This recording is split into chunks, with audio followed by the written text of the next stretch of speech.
afternoon and welcome to match 29 of the 2025 Top End T20 Series, brought to you by Tourism NT. What a cracker this matchup is set to be. Local side, the NT Strike against the Perth Scorchers Academy.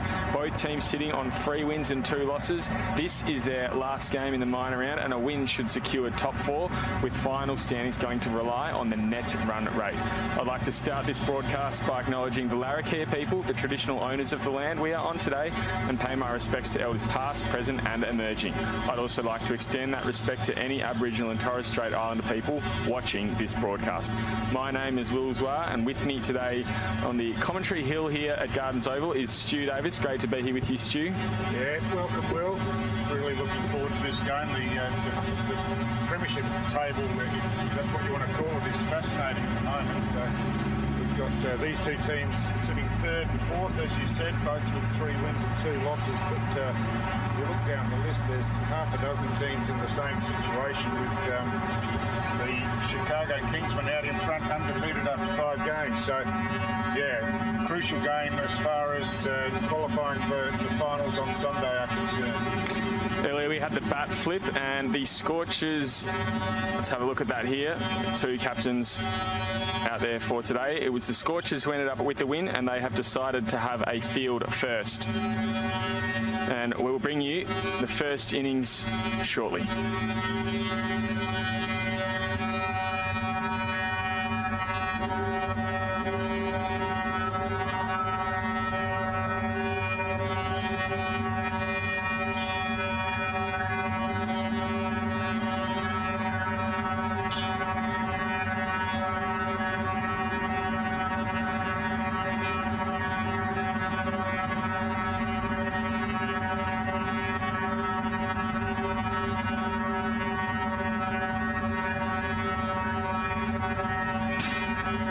We're having a look at the team lineups here, and a few changes in for the NT Strike side. Jacob Dickman, he'd be hoping to make a handy score today. Hasn't really had an impact so far in the tournament. Also looks like young Sam Barker is coming in, one of the local boys. And also Darcy Short, the captain, note that he's missing today, as well as Matt Hammond, who's been one of the heroes of the tournament. Jai Ullman and Charlie Smith will also be taking their place on the sidelines today. Coming in, I think we mentioned Dickman's coming in. He had a duck in his last game, and yeah, as I said, he'd love to have a big score at the top of the order. Looking at the Perth Scorchers lineup now, and looks like Keaton Critchell will be coming in. Look at him there, 2nd drop. He missed last game. Also coming into today's game would be Luke Holt, while making way for them are Matthew Spores and Matthew Kelly, who've been 2 of the bowling dynamos for this Scorchers outfit in the tournament so far, Stu. Yeah, just had a switch of captain as well. Teague Wiley to captain the side today. Sam Fanning's been doing the job in the games that I've seen anyway, so just changing things around. But yeah, as we said, a crucial game, and the other one for the Strike, of course, is Jake Milrold, who's probably a little bit disappointed with his output so far in the series, and he'll be opening the batting in this first innings and looking to get runs on the board, which have eluded him for most of the series. So it looks like players are taking their position on the field here at Gardens Oval.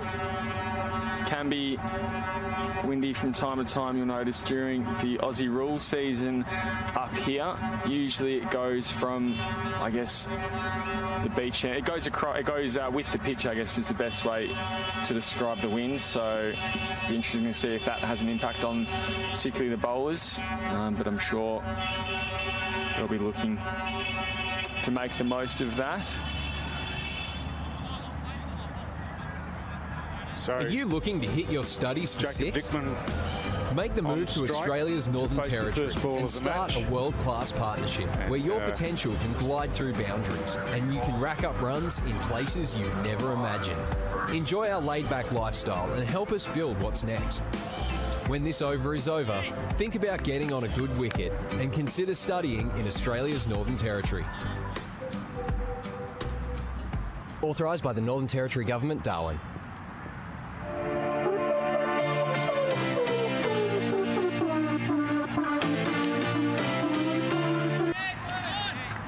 No runs scored. So Crouch into the side. He's on target first up.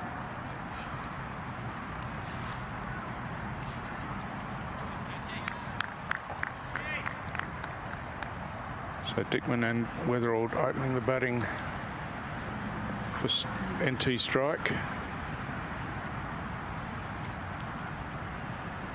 This one's short, nudged away on the offside this time. But good bowling, bit of pace on. And just tied it up in the field there by Luke Holt. Yeah, Weatherald, obviously a very well-credentialed cricketer, but hasn't really fired so far in this top-end series. Just the 11 runs, his maximum so far, Stu.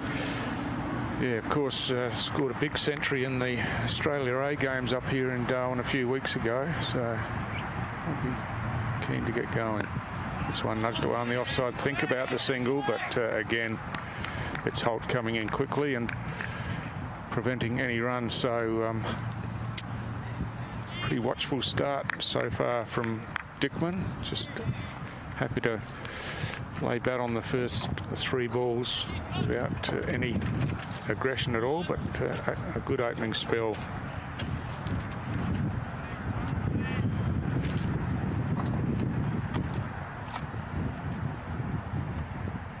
Couch again.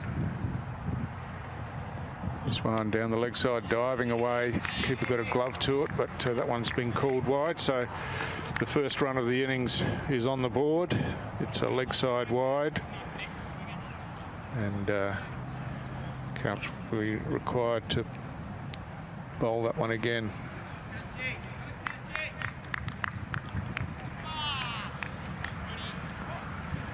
Magnificent conditions once again, Will, here at beautiful Gardens Oval. We've really been treated with the weather this week.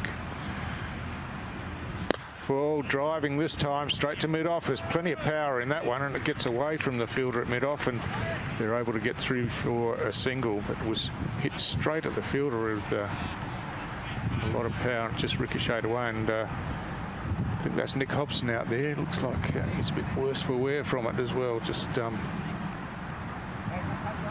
just hit, smashed into the hands and ricocheted away. So Dickman off the mark, and Weatherald comes in to face his first ball of the match.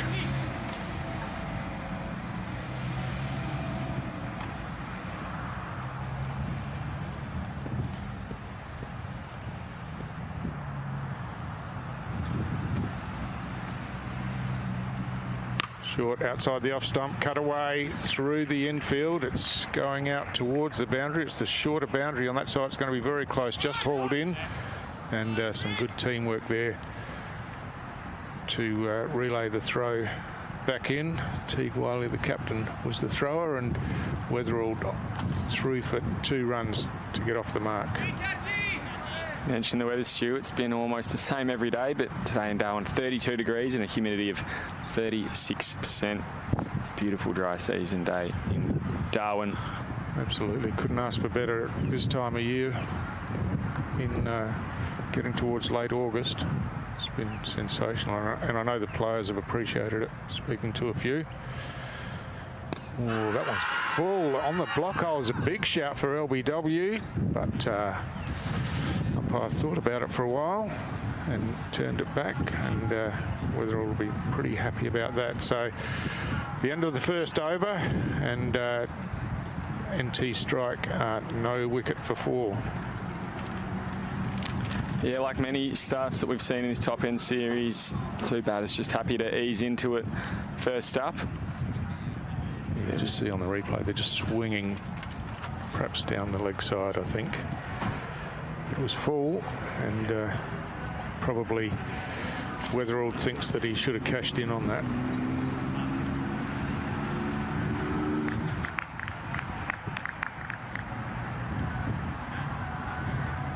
Coming in now, it looks like it's going to be Bryce Jackson.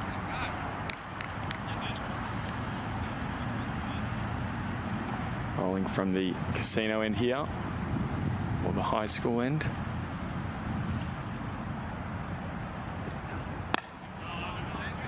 belong to Dickman. Just nudges away on the onside. No run again. So it's been a tidy start from the Scorchers bowlers.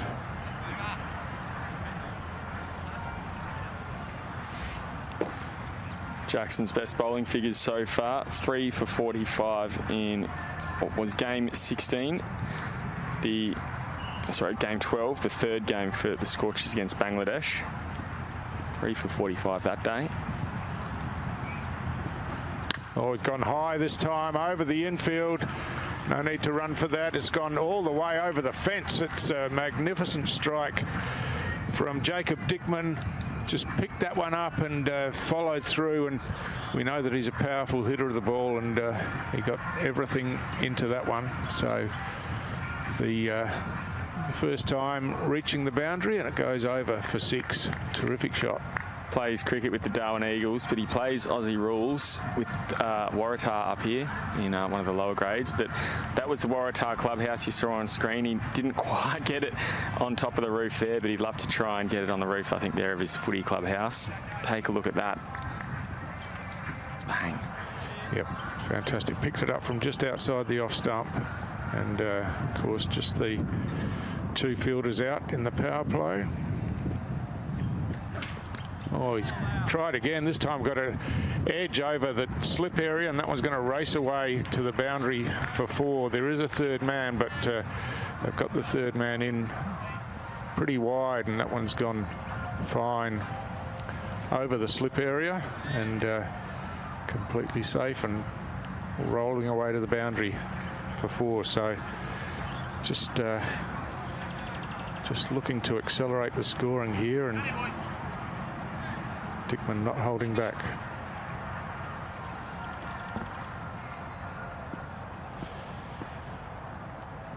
That's Jackson's response. It's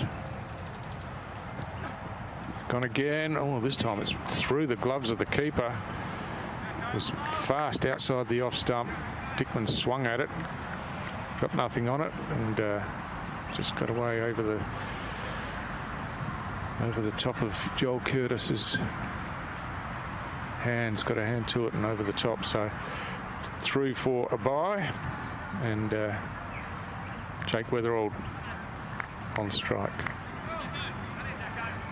It's on 2 from the 2 balls he's faced, and Dickman races up to 11 from 8.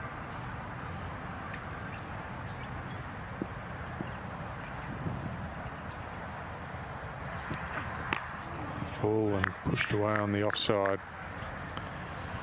So good comeback from Jackson.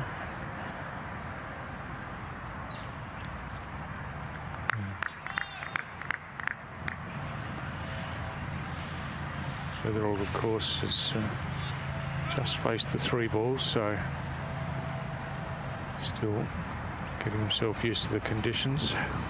One of the big names up here in the top end series this year, Stu. Big draw card for the fans. Definitely.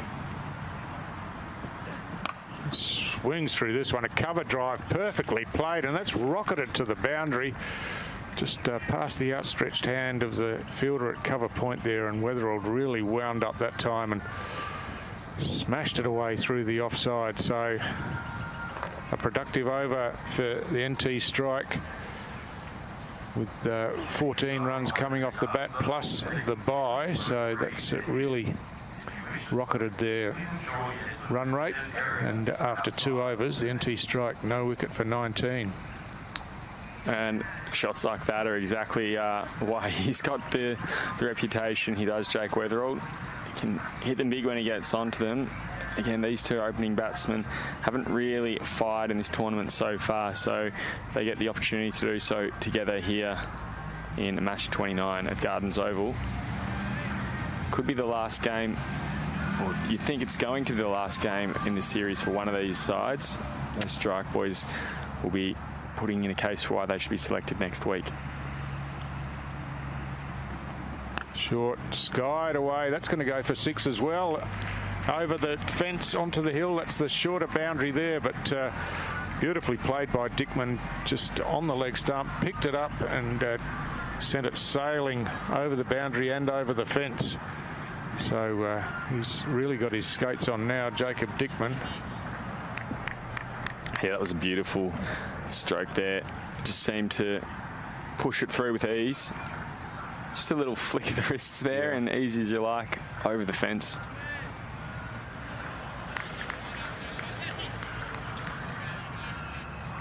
So Dickman rockets to 17 from 9 balls faced. And gaining in confidence with every ball. Short goes the pull shot. There's a appeal for caught behind. It is given out, and Dickman trudges off after he was just looking to look so good, wasn't he? But undone by the short pitch ball. Tried the pull shot. A little faint top edge nick through to the keeper Curtis, and Dickman's gone for 17 off 10 balls. Yeah, disappointing for Dickman.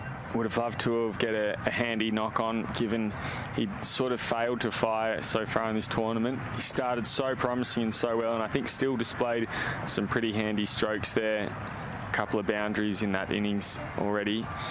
2 sixes as well. That second one really cleared. In fact, I think both of them cleared the fence here at Gardens Oval, but ultimately just got stuck undone there, and back to the shed he goes for 17. So NT strike 1 for 25 early in the 3rd over, and coming to the crease to replace Dickman is Connor Carroll. So 2 left-handers at the crease now. That'll make it easier, you would think, for the bowlers with their lines. But a bright start. Run rate's up early. Carroll's been on fire the last couple of games as well. Yeah, he's certainly an emerging talent. In fact, all games really, he's put in a pretty good performance. Full and fast through, just up at Yorker length, and gets through Carroll outside the off stump. Just make him open the eyes a bit wider and be prepared for the next one. So Couch really working up a head of steam here. He's bowling with good pace.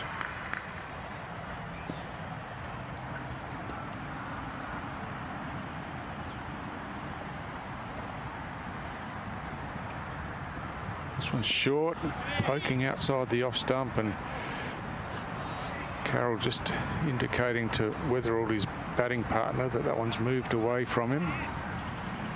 So after going for 6 off the first ball of the over, Couch has been very tidy since. Of course, picking up the wicket with the next ball, and just getting past Carroll the 2 balls that he's bowled to him.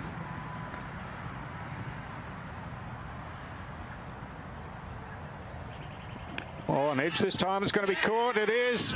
So a 2nd wicket in the over. That fielder basically in the gully, but back on the circle, and just flew to him, and nicely taken.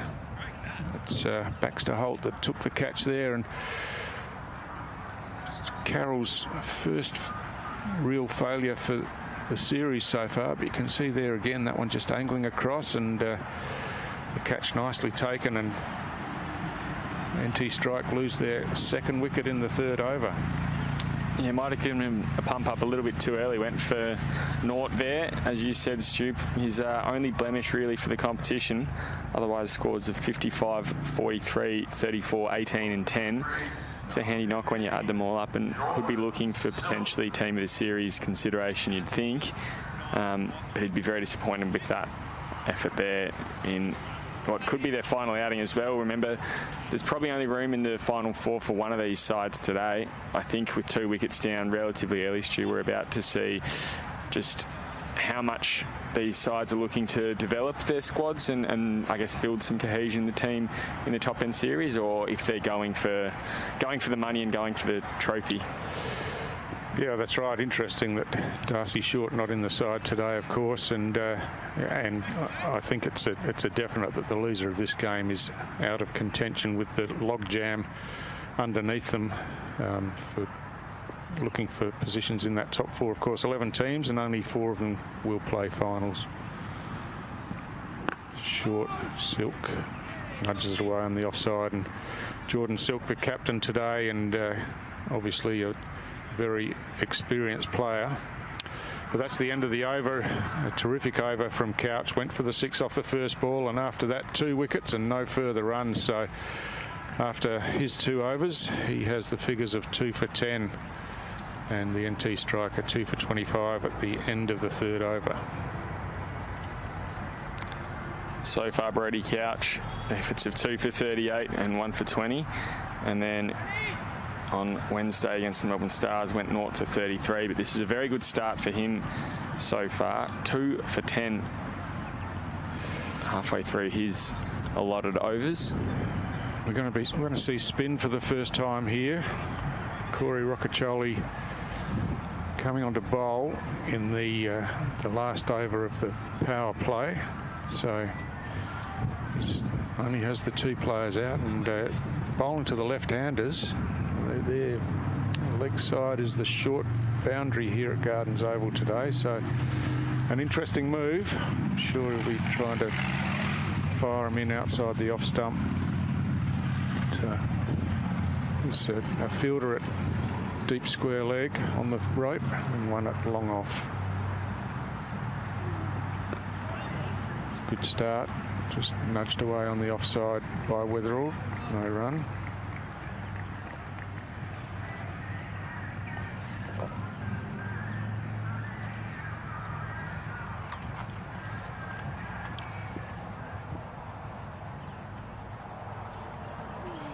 Oh, flighted ball this time, and Weatherall goes the drive. I think he's got an outside edge on that. It's running all the way down and to the boundary. No bat at all. Byes signalled, so just got through the batsman and got through the keeper, Joel Curtis, as well. So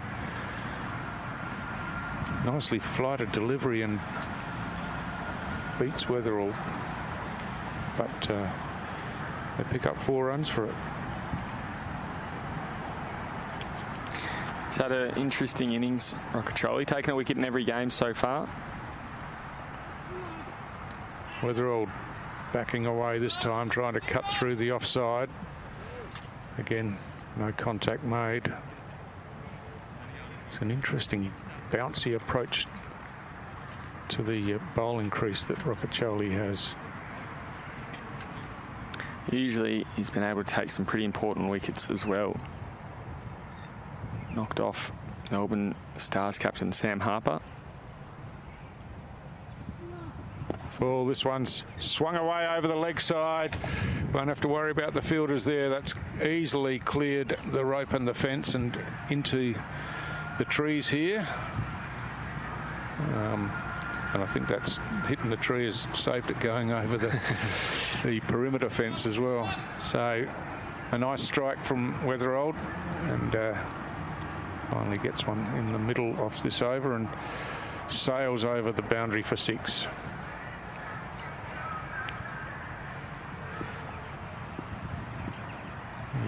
You'd anticipate that this should be a high-scoring game with short boundaries.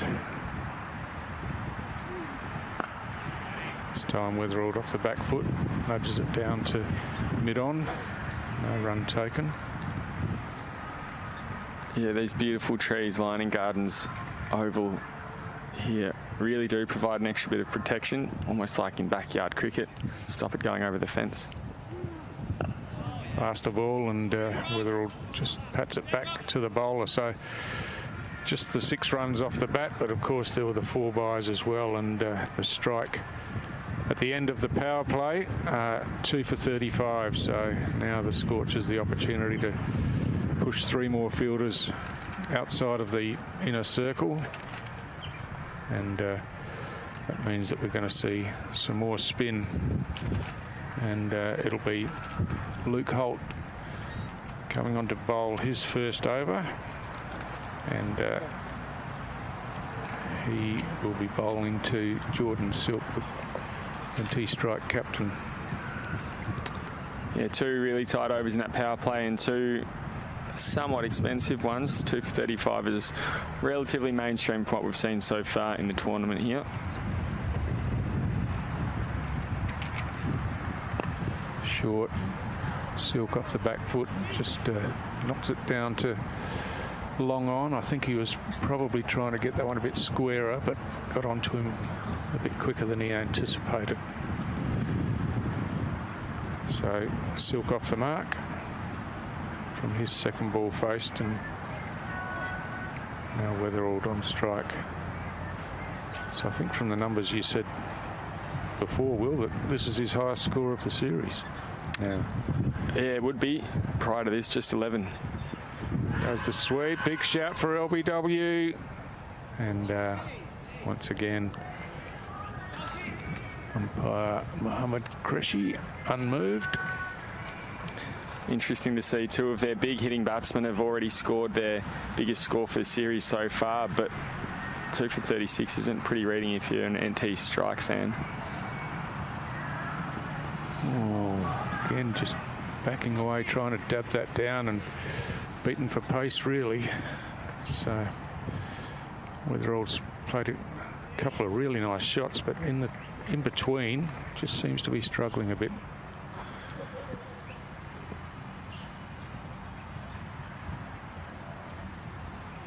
This one pitched outside leg. There's a shout again. I think most of the appeals were from the outfield, though, and that one clearly outside leg stump. But this is a really tidy start from Luke Holt. Just the 1 run from his first 4 deliveries.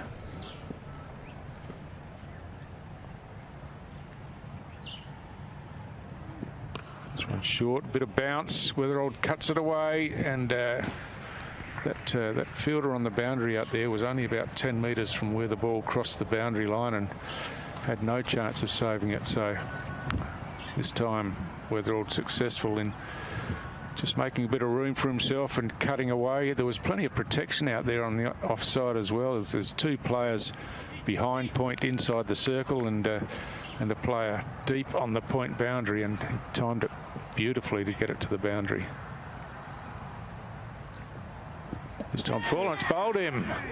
Good bowling again. Weatherald looking to drive this time, and just deceived again by the pace through the air of Holt, and he trudges off a bit disappointed. Weatherald gone for 16 off 15 balls.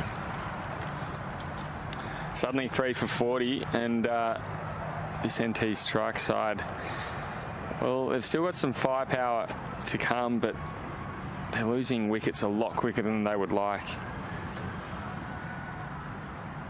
Yeah, definitely. They, as I said, the boundaries are reasonably small, particularly on this side of the field, and we'd expect that it would be a high-scoring game, but the bowling's been good so far. Coming in for his first innings of the series, Archie McCormack, captain of Palmerston Cricket Club. Hamish Martin. Oh, I've got the wrong notes. They look like they've duplicated Hamish Martin's. So no notes on Archie McCormack, but wearing number 8 today, no number 15. No, he will be wearing number 8. Yeah. And he's, yes, his first innings for the series so far. So it'll be interesting to see what he brings. So McCormack comes to the crease, of course, won't be on strike with that wicket falling on the last ball of the previous over. So Rocchiccioli to continue. I think he'll appreciate having the extra few fielders in the outfield as he bowls to Silk. Silk leaning on this one into the leg side and out to the fielder coming in from deep mid-wicket, and just an easy single.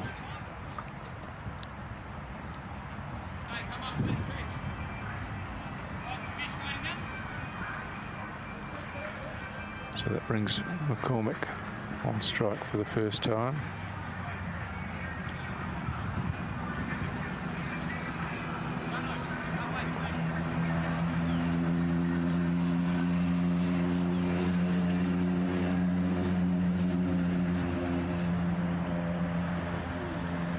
Full, works it down to mid-on, but no run there.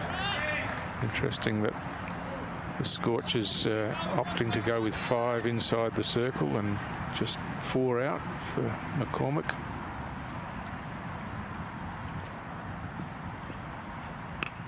This time works it into the offside and through quickly to get off the mark. That was well placed and good response from Jordan Silk.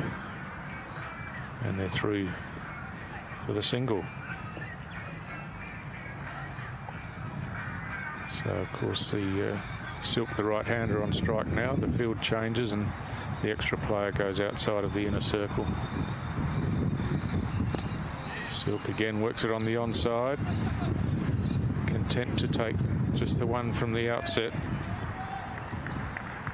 I've seen the Nepalese play a couple of times, Will, and they would have been racing that first run in the hope of getting a second. Everything they did while batting and fielding, full of energy, are fantastic to watch. Yeah, and you'd think the biggest crowd as well that we've seen from the Nepalese fans. Yeah, I've followed them everywhere.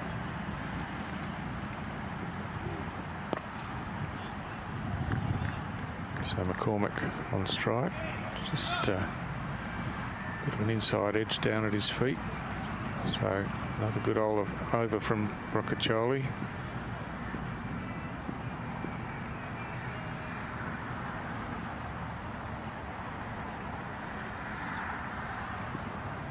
Ball and just tucked around the corner to square leg. They get through for a single. McCormick retains the strike and Roccaccioli tidy figures of no wicket for 10 from his 2 overs. Just the 4 singles coming from that one after 6 overs. The NT striker 3 for 44. Yeah, and Roccaccioli's started well. He did let, I guess more the keeper let a ball go through in his first for a boundary line for a 4, but otherwise has been really tight with his bowling so far today. As I said, he's a bit of a mover and a shaker, only taken the 1 wicket in each game so far, but usually the one he's taken has been a pivotal one. 2 more overs left for him. Meanwhile, Keaton Critchell comes up to the crease with ball in hand for the Scorchers. So the strike losing those couple of wickets, and that's really, as is usually the case, has really affected the scoring rate, while these 2 players just try to consolidate a bit, limit the damage. Critchell full and just squirted out to the fielder in the gully, Roccaccioli. This is Critchell's 3rd innings so far in the top end series for 2025. Just the 1 wicket so far today.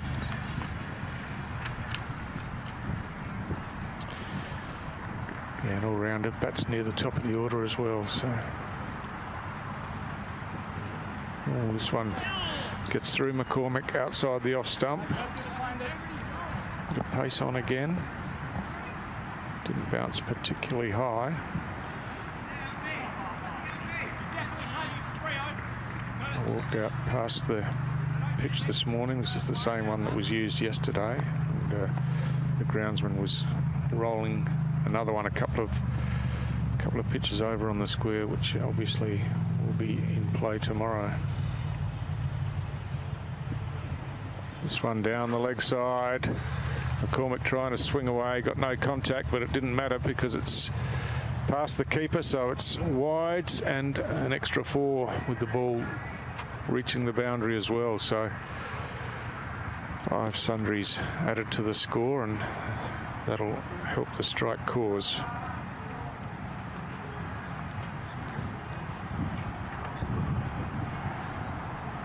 So Critchell just losing his line there. Missing down the leg side.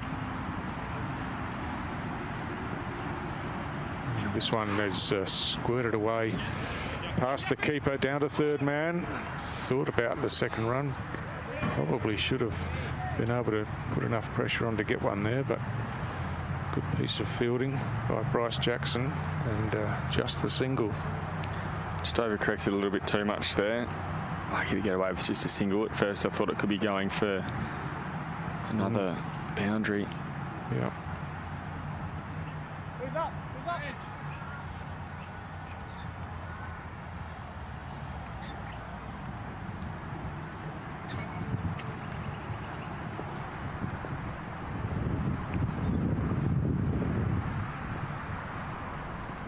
Short, pulled away down to the fielder at fine leg. That'll just be a single again as Bryce Jackson fields and whips the return in. So again, it's the sundries that have helped with the run rate in this over. Just the 2 singles off the bat, but that wide down the leg side, adding another 5. Current run rate at 7.65. Probably wanting to build that up to at least 8, Stu, and probably ideally more 8.5. Still have a bit of firepower in this batting lineup to come.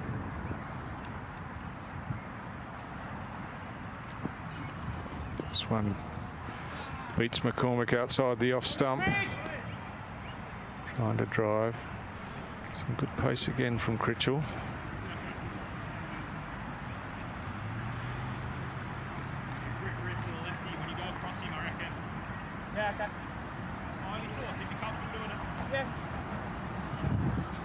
Go 4.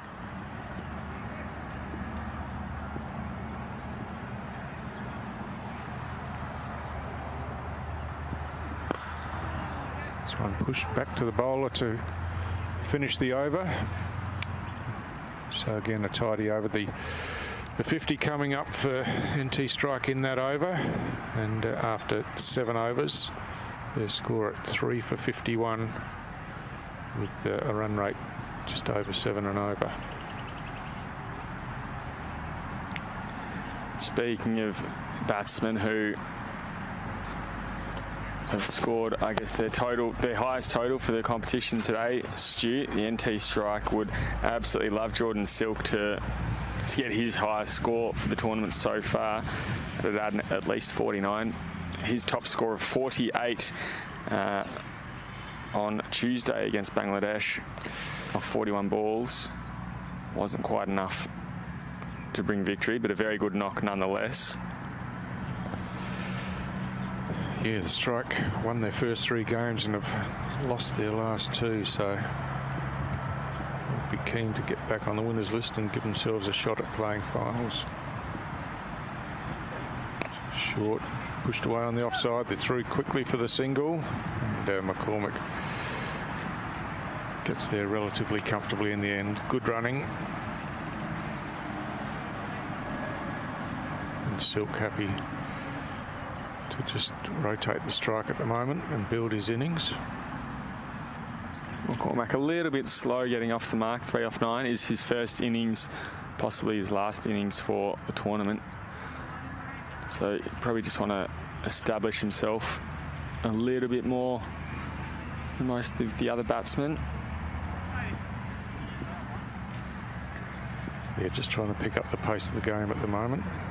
As Jackson in again. This time slashing outside the off stump. Got someone that goes to cover. The shy of the stumps comes in at the bowler's end, but McCormick safely home. And another single added to the total.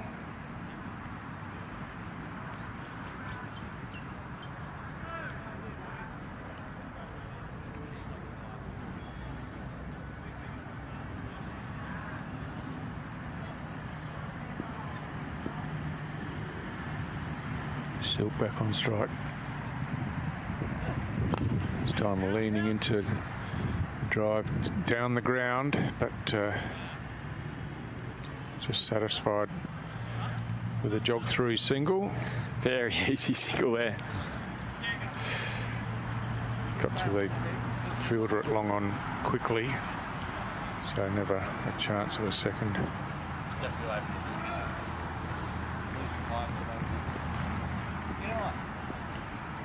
Brings McCormick back on strike. Short, off the shoulder of the bat. Gets away on the offside. He gets away with that one. It fell safely. It's the player from backward point, Roccaccioli, I think it was. Just couldn't get to the drop of the ball, but good bowling. Took McCormick by surprise a bit, I think, the short ball, and just off the shoulder of the bat, but it's another single in the book. Yeah, lucky it sort of popped out where it did. Otherwise, it would have been a pretty straightforward catch, you would have thought.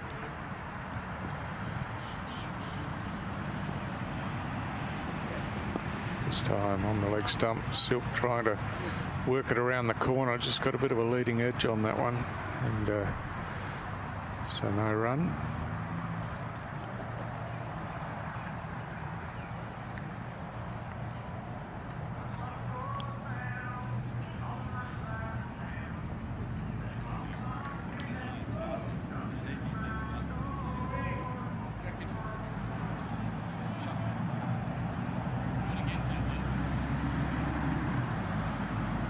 Another tight over for the bowlers here.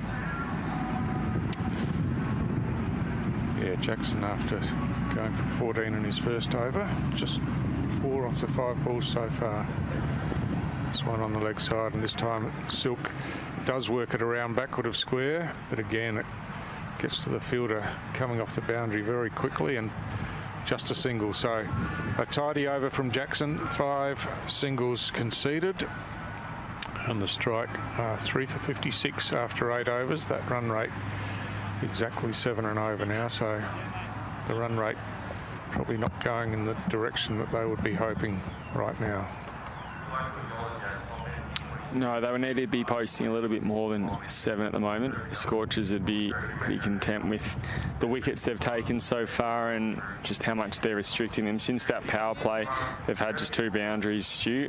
One of those was in that 5th over, and the other one was a wide off of the bowling of Keaton Critchell. So they haven't really felt settled here, the batsmen. That one much better. Luke Holt back into the attack, and this one driven away up to the offside, where the fielder from long off, Nick Hobson, comes around and keeps it to a single.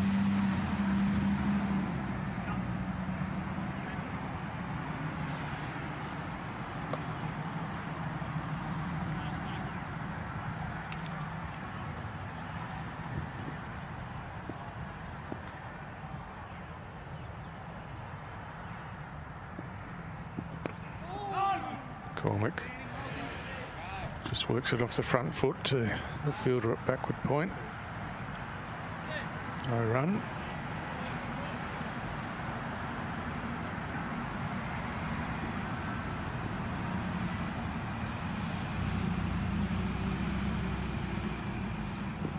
This time sliced away, or misfield there, gets past Jackson and trickles out towards the boundary, where it's tidied up by Sam Fanning, and McCormick comes back for 2 runs. Don't know what happened there in the field. It just sort of almost looked like it bounced at right angle or something out of where he's going to pick it up, but that was a bad miss.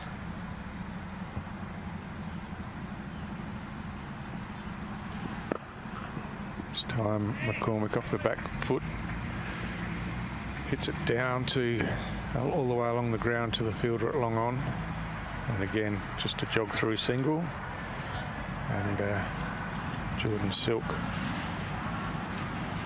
on strike with 2 balls remaining in the over.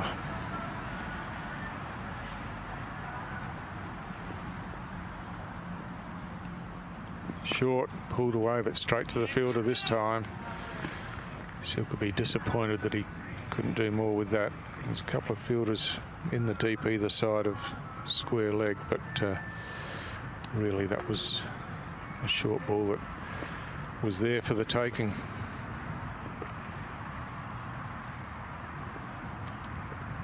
This one Fuller driven into covers and no run again. So the end of the over, another tidy one. 4 runs coming from Luke Holt's second over. He has the figures of 1 for 9 from his 2.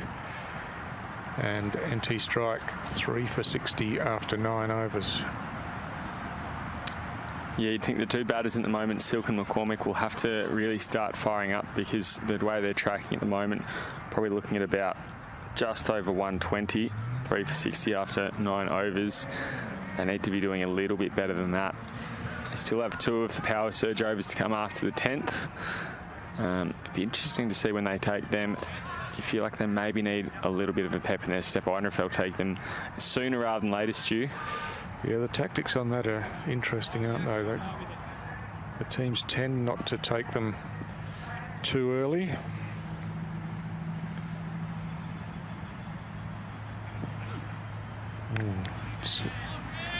Critchell back into the attack. Starts with a short ball. But the umpires are happy that that one was under the shoulder height. So still got that short ball up his sleeve for the over. Yeah, I think the secret to the power surge is really when the batsmen feel as though they're comfortable at the crease and are set and ready to take advantage of it. Oh, this one's skied in the air. It should be caught here at long on. Oh, the catch is spilt down here by Bryce Jackson. It was straight to him. He made position easily. And McCormick gets a life, but that's a catch that should be taken at this level. A couple of blunders in the field for Jackson in the last couple of overs. Needs to make amends for his side. Luckily for him, that first one was just an extra run to the tally, but that's a wicket gone begging there.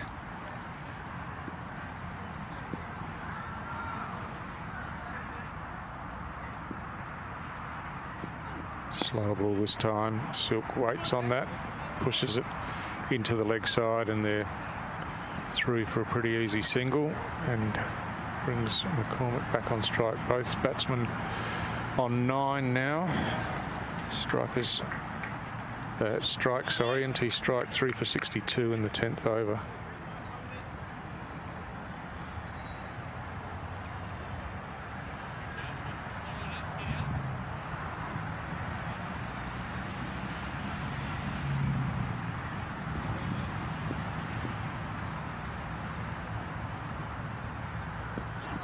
McCormick outside edge this time, no slips in place, of course. That's going close to the boundary down there. A good effort to stop it. That was Baxter Holt down there, just knocked it back in, keeping it inside the boundary rope.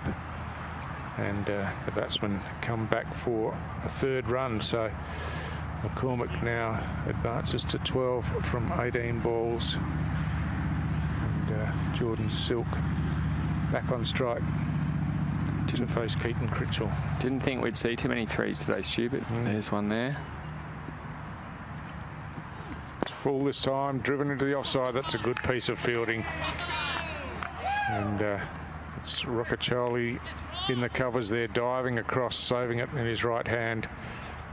And Silk had really timed that one. If it had got past Roccaccioli there, it would have raced to the boundary.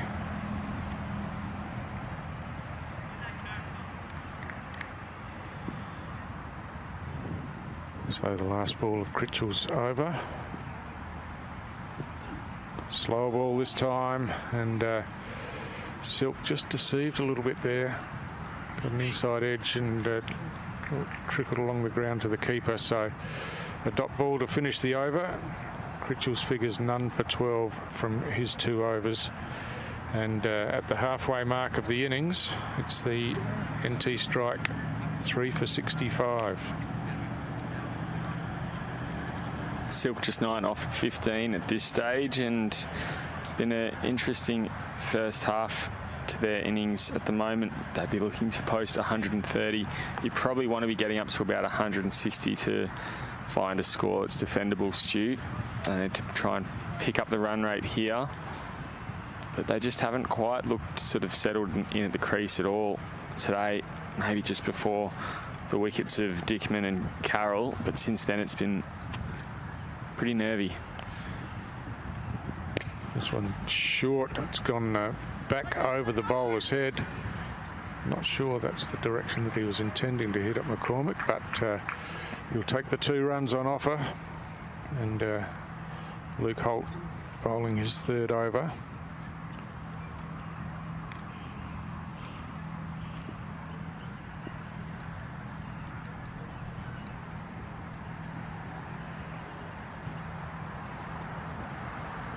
Short again outside the off stump. Half an appeal. But again, just beaten for pace, I think, McCormick. They're struggling to pick up the pace of Holt. His fast leg spin. This one high in the air. It's another chance. It's going to fall safe again, I think, as we had fielders running from 3 different directions, but the ball just lobbed in the middle of them, and McCormick gets himself another single.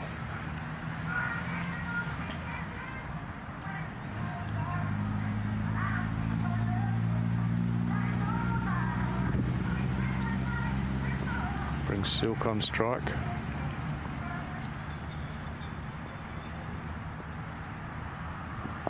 This time he swings this one away on the leg side. Couple of bounces close to the boundary. Good fielding out there, and the best they can manage is just a single.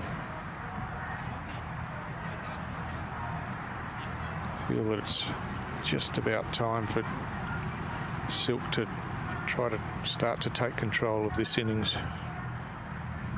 He's been content to just nudge it around so far, really. McCormick this time on the front foot, driving down to long off. Once again a single, and Perth Scorchers bowlers doing a really good job here, just keeping it tight, knowing where their field is, stopping the boundaries. Wonder if we might see some tactical assistance coming in the next over, Stu.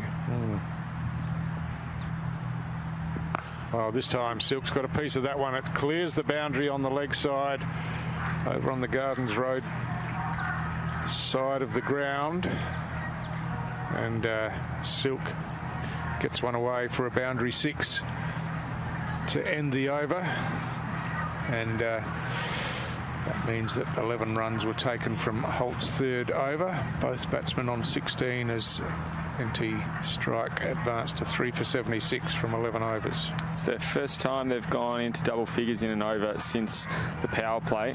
That 4th over they managed 10. Let's take a look at this 6 here. Smash.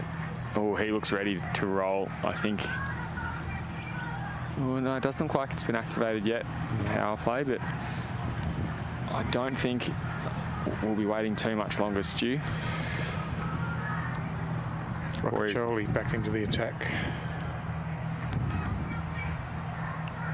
for his 3rd over.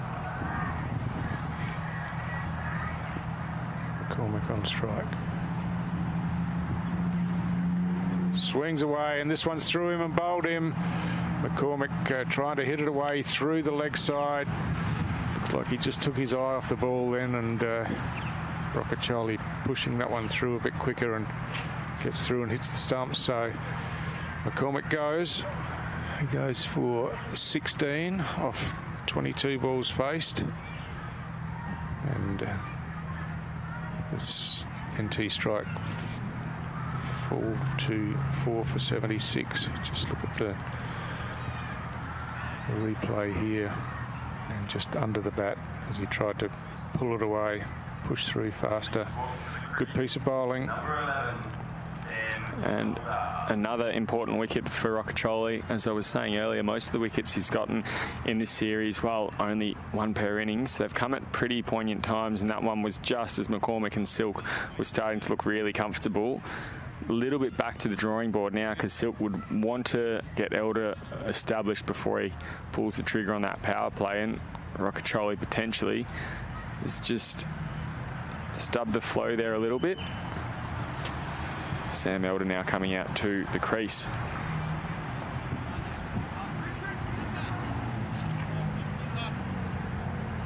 So that wicket off the first ball of the over. Rocacholi with his tail up. Good numbers of 1 for 10 from 2 overs and 1 ball.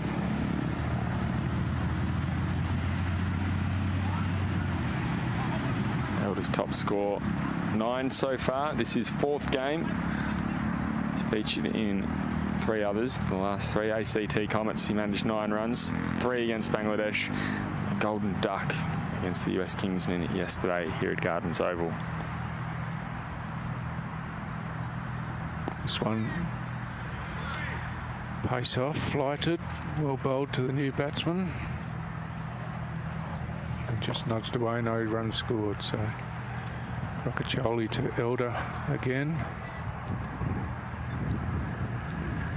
Again, given a bit of flight, and Rocacholi just shuffling down the pitch, and not Rocacholi, sorry, Elder shuffling down the pitch and pushing it out to Critchell at cover. This one faster outside the off stump and gets through to the keeper. So again, a really impressive over here from Rocacholi.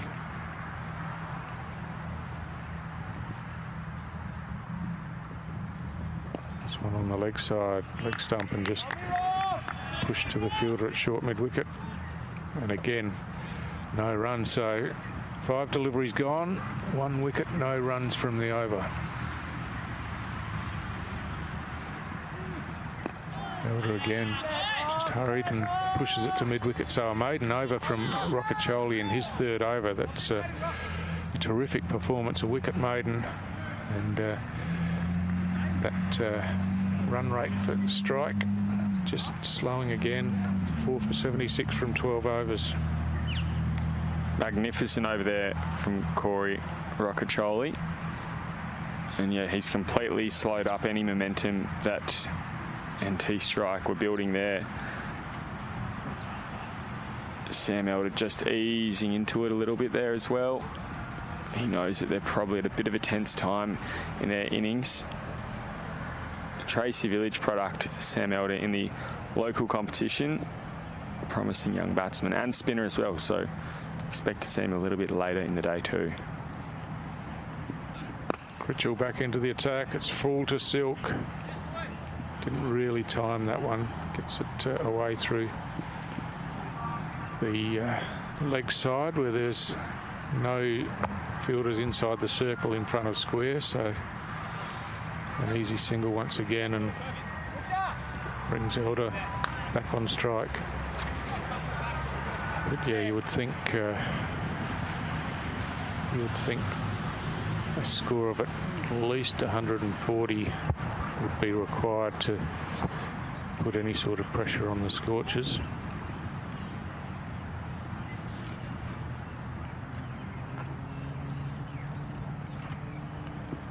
Slow ball this time and driven away through point, and Elder gets off the mark. But once again, only a single as the sweeper out there on the deep cover point boundary tidies that one up. Mind you, Stu, only once have they managed over 141. That was against the Melbourne Stars. The Scorchers got 167, chasing that tally down. Full, driven into the offside again, but again, just the single.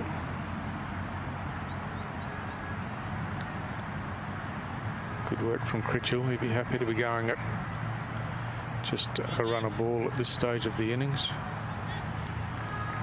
Otherwise, they posted scores of 141 and 136 and chased down a couple of smaller totals as well. But maybe NT strike don't need as much as you would think.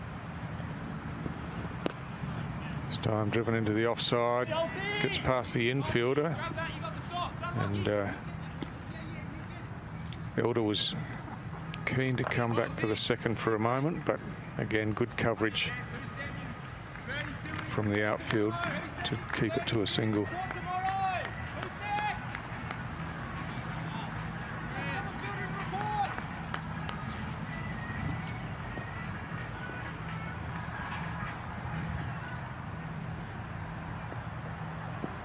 Full this time, sliced away, backward at point.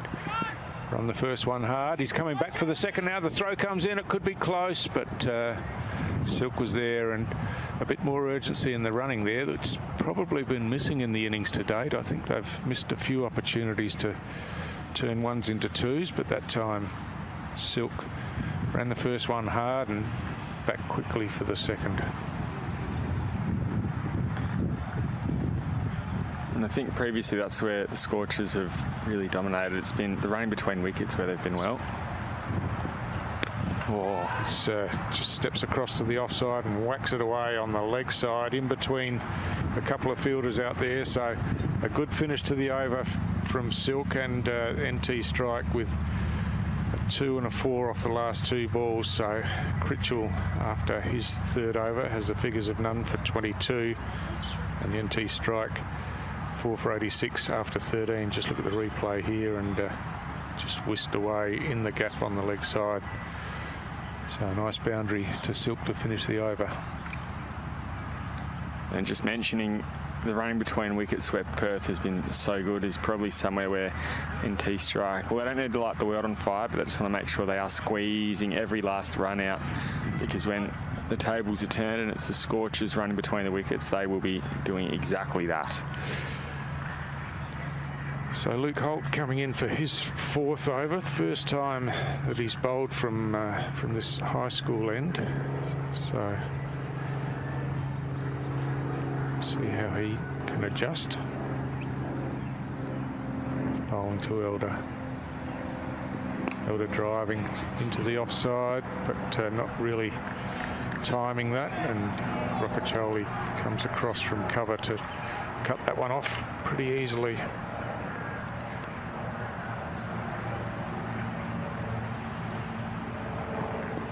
One full again and worked away on the leg side this time by Elder, and manages to find a space, and they get through for a single. NT strike so far, Stu. They've managed 177 as their top score. Otherwise, 127, 145, 150 and 131. So still somewhat around the mark, but they want to be building up just a little bit. This time, Silk on the drive. Out to the fielder at long off, and just a single again.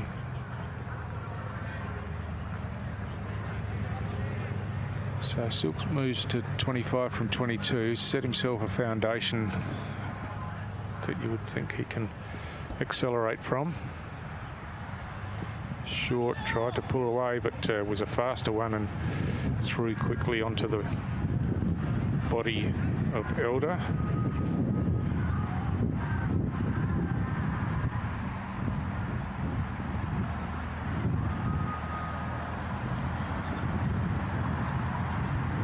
This one flighted a bit more, driven away through the offside. There's a sweeper out there on the boundary, and that's Sam Fanning. It gets to him quickly, so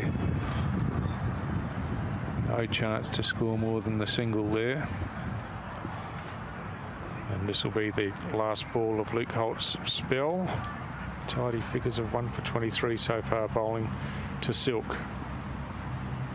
It's full toss, is hit straight back to the bowler, and he's out, caught and bowled. Couldn't you believe that? Probably the worst ball that Luke Holt has bowled in his spell, and Jordan Silk really disappointed as he goes off. Just a full toss, shin height, hit it straight back to the bowler. Ends up with reasonable figures there, Luke Holt, more than reasonable. 2 for 23, his best so far 2 for 18.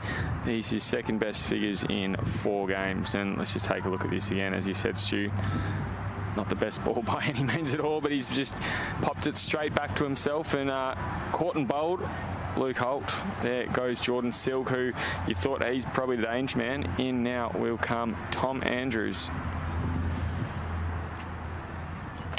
So Silk gone for 25 off 23. It was probably a bit higher than shin height, wasn't it? Up around the knee, and another one that could have put anywhere, but just bunted it straight back to the bowler, and he's gone. So needing some rearguard action here from Tom Andrews as he comes to the crease. in at number 7, and the strike 5 for 89 after 14.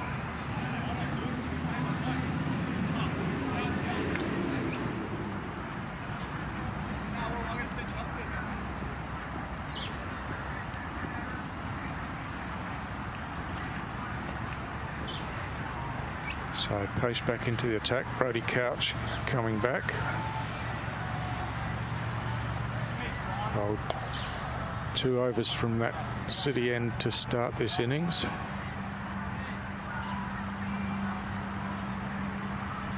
of course, picked up those 2 wickets, so he'll be keen to get back into the action and potentially get more. Short, pulled away. That's going for 6. Don't have to get too much on it to get over the boundary on this side of the ground, and that one sailed away again over the fence. And I'm amazed, Will, that we haven't lost one over that perimeter fence so far today. Thought that one might be under a little bit of the shrubs and the leaves out here on the fence, but Charlie's managed to get it with relative ease, and that one's a big hit there. So Sam Elder gets it over the boundary for the first time. He moves to 10. Short. Ooh. Swings again, this time over the wicketkeeper's head, and that's going to race away for 4. So a great start to the over for NT Strike. 6 and a 4 off the first 2 balls, and now the pressure goes back on Couch to see what he can do to stem the flow of runs.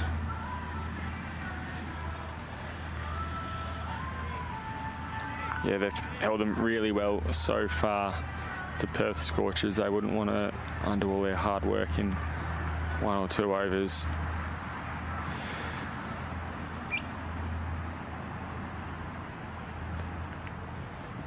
This time Fuller, and just angled away on the offside, running the first run hard, thinks about the second, but it wasn't on, so just a single, and that brings up the 100 for NT Strike. 5 for 100 halfway through the 15th over.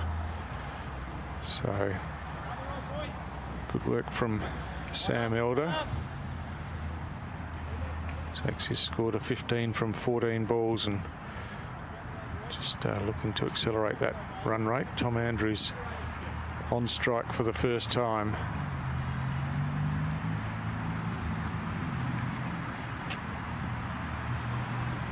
Short outside the off stump, gets past the outside edge of Andrews' bat. So a dot ball.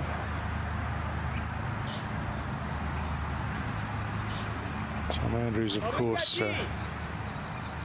called into the Big Bash during last season and really impressed. Former NT junior.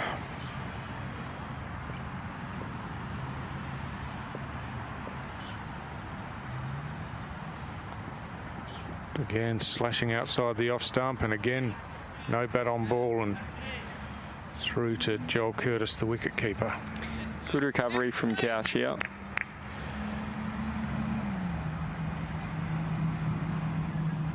So just the 1 delivery remaining in the over. Tom Andrews just looking to get some bat on the ball here.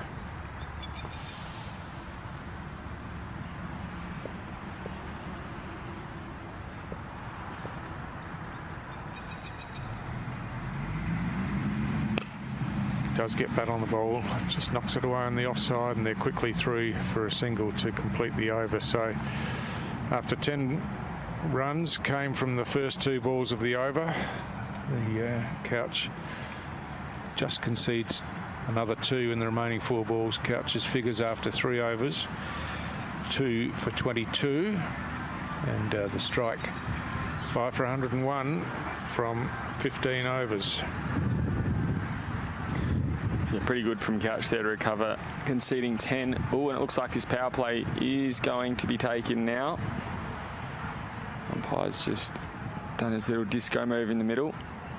So only 2 fielders can be outside that middle circle. It's going to be Roccaccioli again. He bowled one in the power play at the start of the innings, and now bowling the first in the power surge here, the 16th over of the innings. I thought they're probably due to take it. You're probably wanting to take it sooner rather than later at the moment. They haven't really had wind in their sails at any time. And if they hang on for too long, they might not quite catch it. He gives them an opportunity with 5 overs left in their batting innings.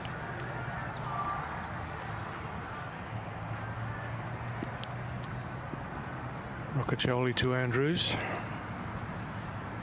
Outside the off stump, slashing away through to the keeper, no run. Good start again from Roccaccioli. He's bowling his 4th over of the innings, of course. Has those great figures of 1 for 10, bowled a wicket maiden in his last over. This one attempted to pull away, gets away from the keeper, and they jog through for a bye. So Andrews just the one from 5 balls faced. It brings Elder on strike.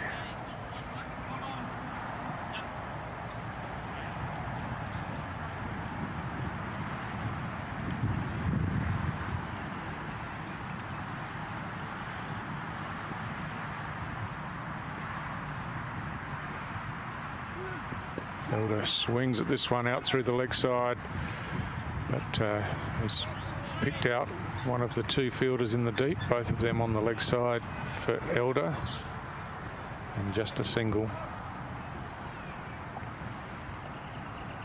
And with Andrews, the left-hander, on strike, there's a deep mid-wicket on the rope and a wide long off.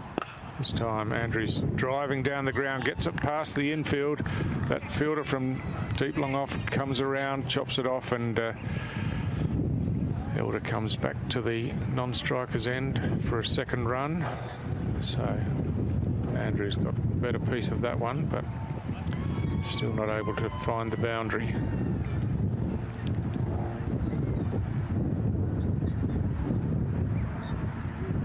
Andrews swings at this one, gets it over the infield, and that one's going to race away to the boundary. That's better contact from Andrews. Just picked that one up, hoiked it over the fielder at wide mid-on inside the circle, and a safe shot away to the boundary. Yeah, it was about to say, Stu, they just seem like they're still a little bit too conservative, but that was a good 4 there from Andrews, getting off the mark and equaling up his strike rate. So as a result of that, the mid-on has been pushed out to the boundary. Swing again, this time along the ground, and the bowler, Roccaccioli, does his own fielding. So that finishes Roccaccioli's spell. It's a terrific 4-over spell from Roccaccioli, finishing with the figures of 1 for 17.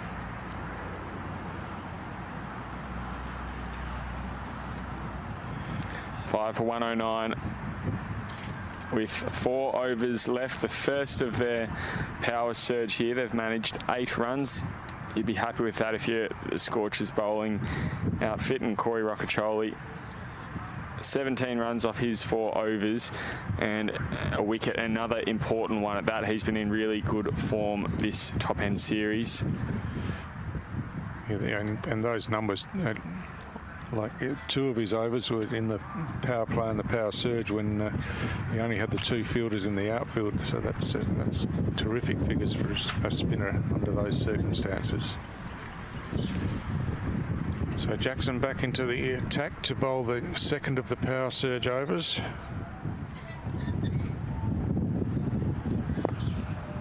Elder looking to drive down the ground. The shot, the stumps came in. If that had hit, he was a long way short of his ground, but was just hit and run really, and off he went and gets away with it.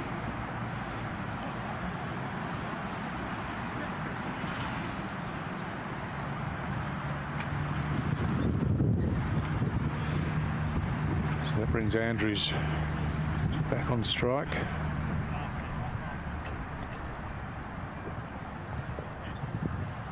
Got one away to the boundary in the previous over. This This one's slower, outside the off stump, too wide, and umpire calls wide, so an extra run goes on to the strike total, and Jackson will have to re-bowl that one.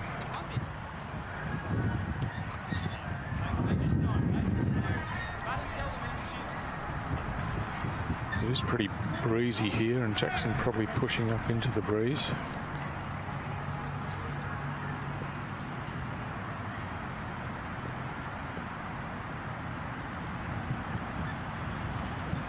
Big swing from Andrews. It's going to be caught at mid-off. Just slicing off the bat, really, out to mid-off. I think he was trying to hit it straighter than that, and Andrews goes, and a wicket falls in the power surge, and the catch pretty easily taken there. Really didn't have to move. And Andrews goes, so NT strike continue to lose wickets regularly. Just look at the replay here, and catch easily taken there by Jaden Goodwin.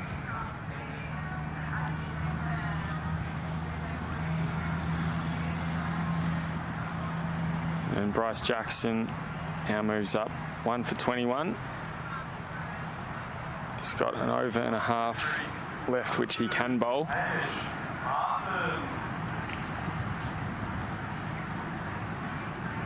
Out now.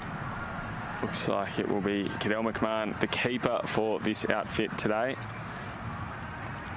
And really the last batsman before we're getting into our pure bowlers.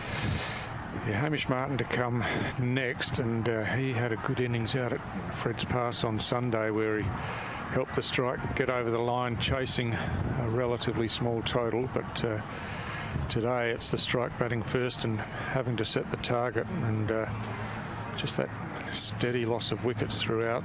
It's 6 down in the 17th over here has really stopped them gaining momentum through their innings.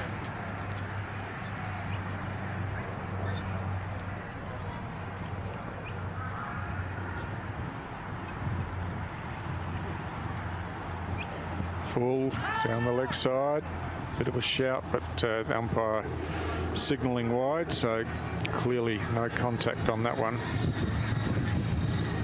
So the second wide ball in the over from Jackson.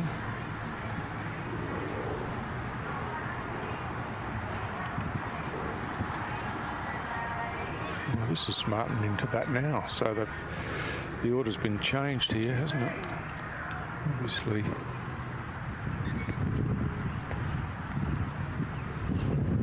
It's ball outside the off stump. Martin slashing at it, but it's a little bit nervous the way he did it, didn't he? Yeah, wasn't in control at all. It took one hand off the bat almost as it went past.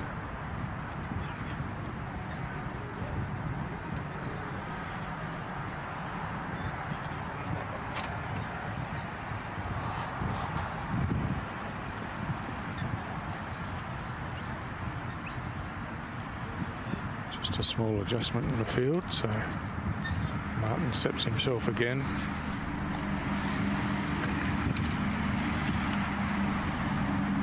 Full. Martin gets this one away on the leg side, through quickly again, and Elder scrambling for his crease as the throw came in. So Martin off the mark with a single. Managed 31 off 23 in that that famous comeback this tournament has seen against the Hobart Hurricanes. That partnership, maybe not the biggest total, but probably one of the most important ones with Matt Hammond. He's not out there today. Yeah, they were in all sorts of trouble in that game, and those two did a fantastic job. Short, pulled away, down to the boundary, but there's a fielder there, and it's gone straight down his throat. Would have cleared the rope for 6, but Roccacelli just standing there. The ball hit straight to him, and again the strike lose a wicket where off a ball that really could have gone anywhere, and Jackson picks up his second wicket for the over.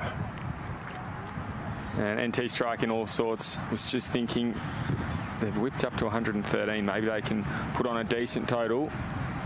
And that shot was the goods. The problem was there was a fielder in the perfect position there in Corey Roccatroli.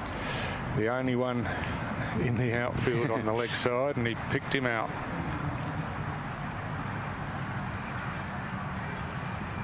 So Elder goes 17 from 17. Jackson's figures 2 for 23 and still 1 ball left to come in this over. So now it's Cadell McMahon who comes to the crease.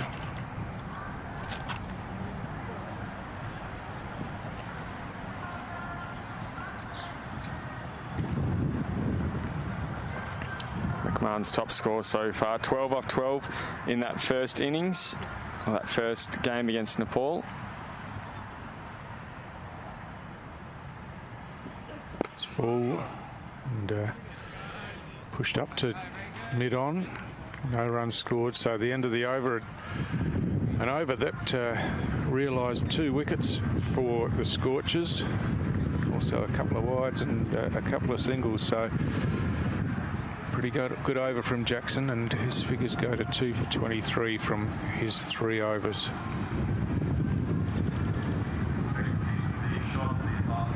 So now it's Keaton Critchell coming back for his final over. Just 3 overs left here, Stu, for the NT strike to try and whip up as many runs as they can. 113 at the moment. You think they'll probably take anything north of 130. Yeah, that's right. They'll need every last one of them as well. Yeah, with 7 wickets down, they need to make sure they bat the 20 overs, but with the balance of trying to accelerate the run rate as well.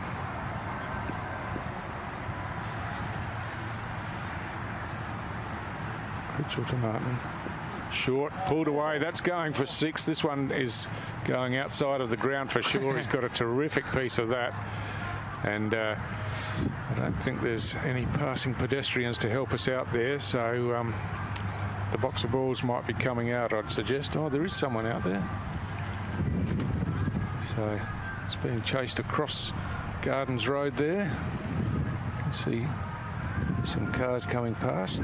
Lucky they weren't there when the ball went flying out there. I think it might be one of the media crews jumped the fence quickly.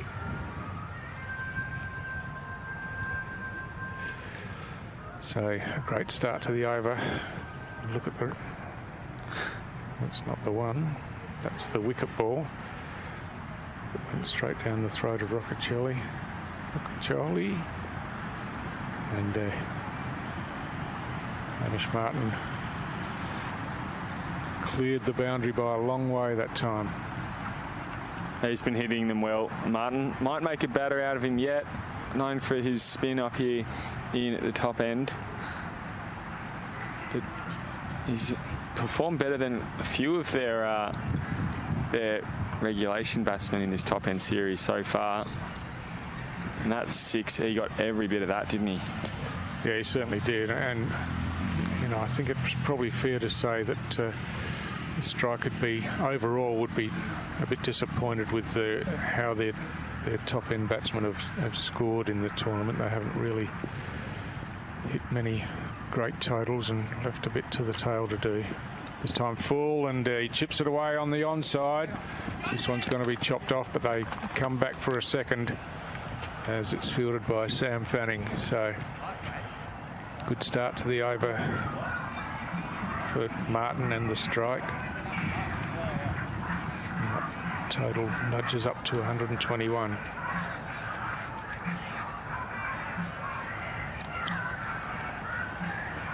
Looks like they did end up getting a new ball out of the box. Still a search party over the road at the moment.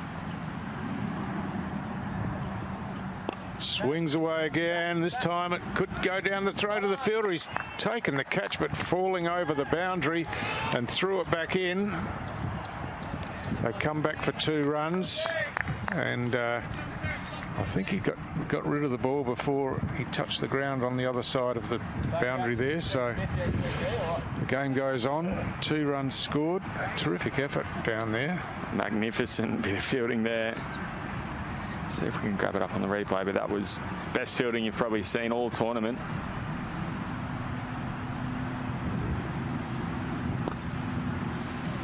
So this time skied away on the offside, coming round. Oh, just out of reach, and there's confusion here. Both batsmen are at the one end of the pitch, and one of them's got to go, run out. That was they're just both ball watching there, and confusion. I'm not sure which one's walking off. I think Martin was in his crease. I think Martin was safe, but I think maybe he's trying to plea that he was the one who made the error by the looks of it. So he's going off. He is going. I'm not sure how that works there, but yes, Martin off 11, and he was maybe their last little glimmer of hope. He was absolutely smacking them, looking really good, and then just as much as the fielder got caught up with that ball skied high, so too did the batsman, and Martin goes for 11 off 5. So yeah, they made the 1 run, of course, and then Martin got back for the second, but yeah, total misunderstanding between him and McMahon, and I'm not sure that McMahon staying there rather than Martin would be the best option for the strike, but that's the way it is. And Strike lose their 8th wicket with a run out in the 18th over. And now 2 really fresh batsmen at the moment. Looks like it will be, I think it'll be Menzies coming in. Yes, Tom Menzies, who's been, at the moment, I think he's got the 2nd most wickets in the tournament behind US Kingsman Scott Kugelheim. But Menzies has been a shining light for this Stars outfit now in the match against ACT, and pretty close in most of the other games he's played in. He's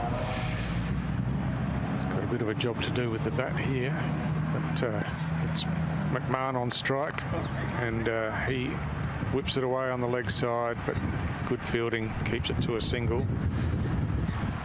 And Menzies comes in to take the strike. I'm not sure that he's had many opportunities with the bat throughout the series, Will, but he's got a couple of overs to do something for his team here.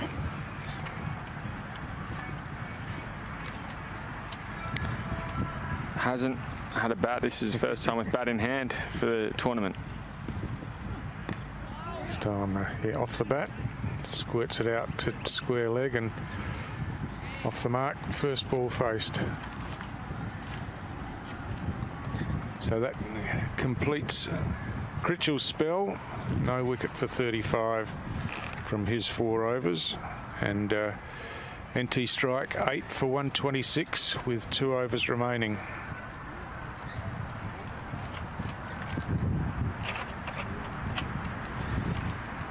And thanks to Hamish Martin there, they did manage to get that tally up much closer to 130. Looking across that, now they probably have next milestone of 140 in their sights.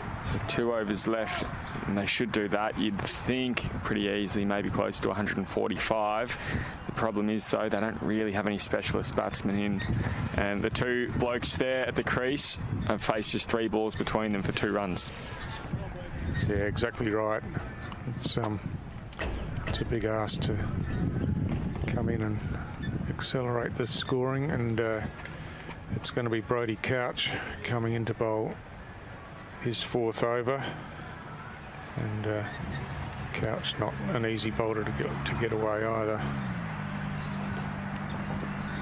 It's full swing outside the off stump. I think there's a nick on that. He's walking off, so not what the strike were looking for, and they lose their 9th wicket off the first ball of the 19th over, and it'll be Sam Barker coming in, and yeah, I don't anticipate too many fireworks from here. No, they'll take everything they can from here. It might be anything north of 130 is the target at this stage. They're just 4 runs shy of that, but Menzies goes for 1 and in comes Barker.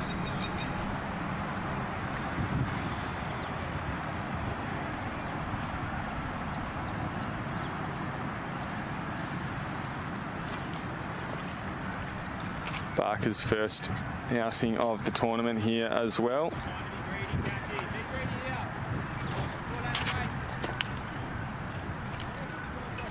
So Brodie Couch with pretty good numbers of 3 for 22 in his 4th over. Just wants his short, fine leg and short third man to squeeze in a bit. Full on the stumps and just jammed out, and Barker doing the fielding of his own shot.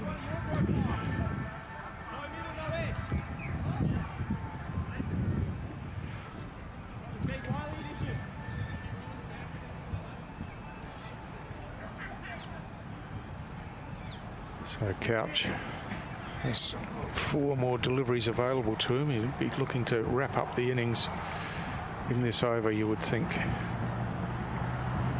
Again, full on the leg stump, pushed away on the leg side. They're pushing hard to come back for the second.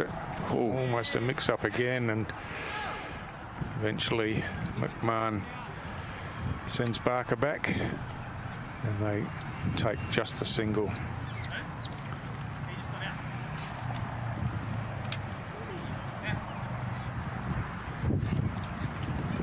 Yeah, it would have been a disappointing way to end the innings if they had 2 runouts in a row. Or 2 out of the last 3, rather.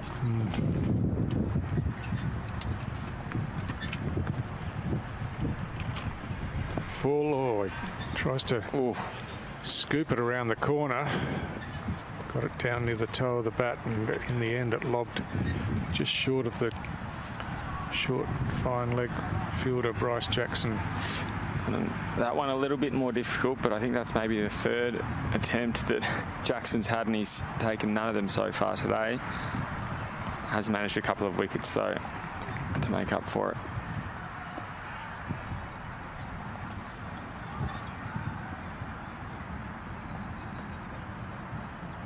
Advancing down the pitch this time, swinging, and I think Couch might have seen him coming and pushed it wide, and it's been called wide, so hands on hips from Couch, but you'll have to go back and re-bowl it, so that score just edges along to 128 in the 19th over.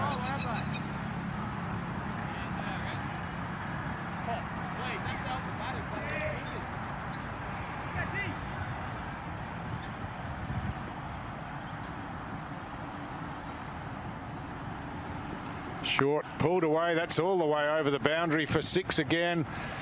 And I think that's got through the trees and over the fence. So beautifully timed by McMahon this time over that short boundary. There's passing pedestrian there chasing the ball for us. Very quick off the mark. Gets it back over. Thank you, kind sir. So that ball's retrieved, and NT strike into the 130s. A commanding shot from McMahon. Really got a piece of that one over the boundary fence, and did a bit of damage to Couch's figures. He now has 3 for 30 with 1 ball remaining in his spell.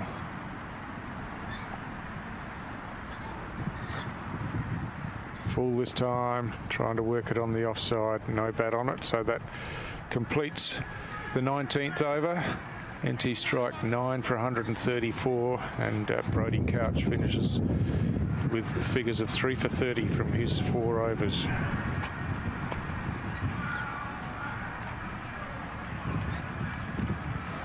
.134 off 19 overs for NT strike.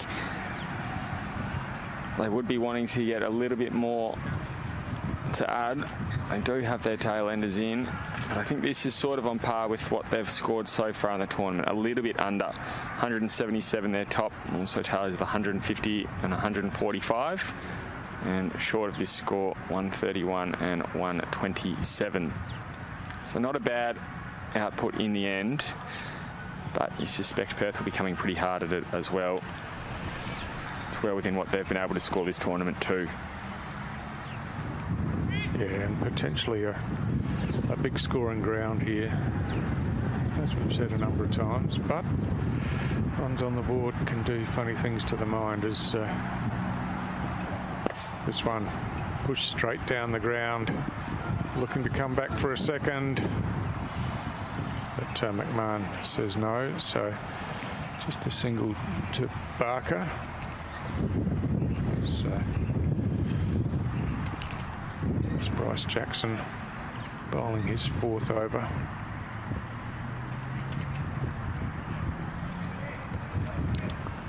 Love to add a 3rd wicket.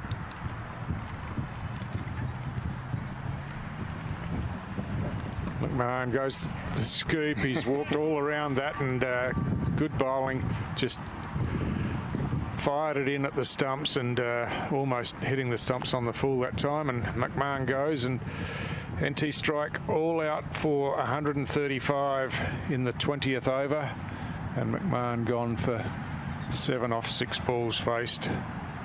And yeah, just losing all of their wickets inside their 20 overs, and probably got a bit of work to do in the field. You would think that going into the 2nd innings of the match, Scorchers start as the favourites will. Yeah, absolutely. And looking at the scores that Perth Scorchers have chased down, 114, 126, the 2 scores shy, and they've chased them down with relative ease. They've also managed to chase down, or to, I guess, reach 141, 136 and 167. So this score of 135 is well within their wheelhouse. They've got a fair bit of talent up the top of their order too. Sam Fanning, Teague, Wiley, Nick Hobson also out there today, Jaden Goodwin. They've got their big hitters ready to roll. So you'd think that they would probably be maybe, say, 70% chance here to start off with, but anything can happen. We saw some early wickets fall after what looked like a pretty promising first over, or first couple of overs for NT strike, Stu. Yeah, that's right. And the problem for strike, really couldn't get any partnerships going, could they? I think the best was 36 for the 4th wicket. There was that opening partnership of 25, and yeah, really they struggled to put pressure on the Scorchers. As you look through the scorecard there and see that the highest score for the innings is 25, so plenty of players getting into double figures, but yeah, no real partnerships built, and I think the strike would be disappointed with that scorecard. And of course, the Scorchers would be delighted as their bowling figures come up, and all pretty tidy, really, aren't they? And all in single figures economy rate, and of course Brodie Couch up the top there with the 3 wickets, as well as Bryce Jackson. So yeah, a good all-round performance from the Scorchers. Rockacholi as well, only the 1 wicket, but that was probably one of the more important ones. I think that was the 4th wicket, which broke up that big partnership too. So good bowling all round from the Perth Scorchers, and yeah, I think they will be looking to chase down this total as quickly as they can. That 2nd innings will be with you shortly.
this place doesn't just welcome you, it transforms you. Australia's Northern Territory. New boundaries, new territory.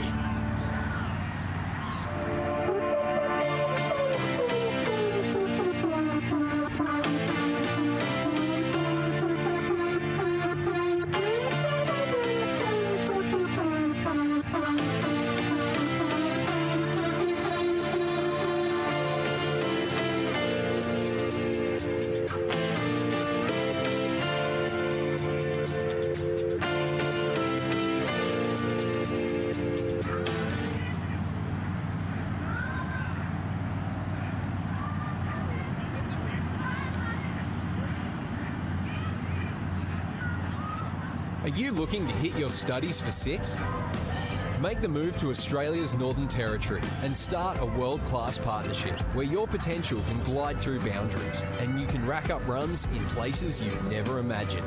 Enjoy our laid-back lifestyle and help us build what's next. When this over is over, think about getting on a good wicket and consider studying in Australia's Northern Territory. Authorised by the Northern Territory Government, Darwin.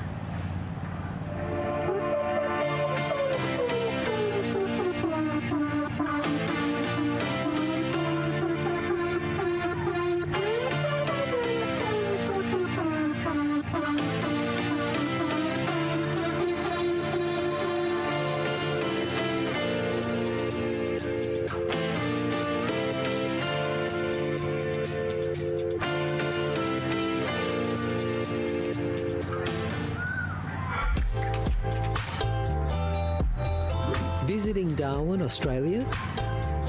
Make your stay a winning one at Darwin Airport Resorts. Just minutes from the airport and a short drive to the city, it's the ideal base for travellers chasing sun, culture or the cricket. With 3 comfortable hotels, 2 inviting pools and 2 on-site dining options, everything you need is right here.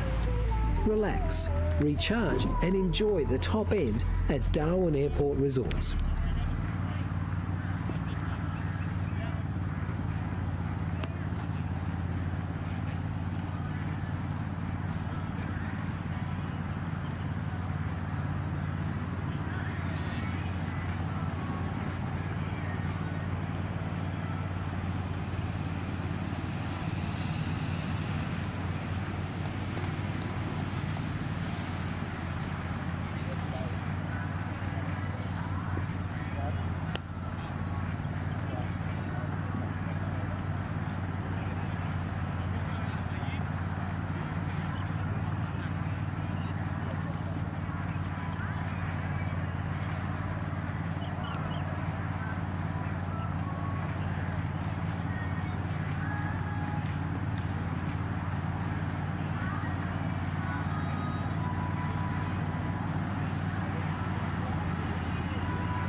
NT strike, led by the captain, George Silk.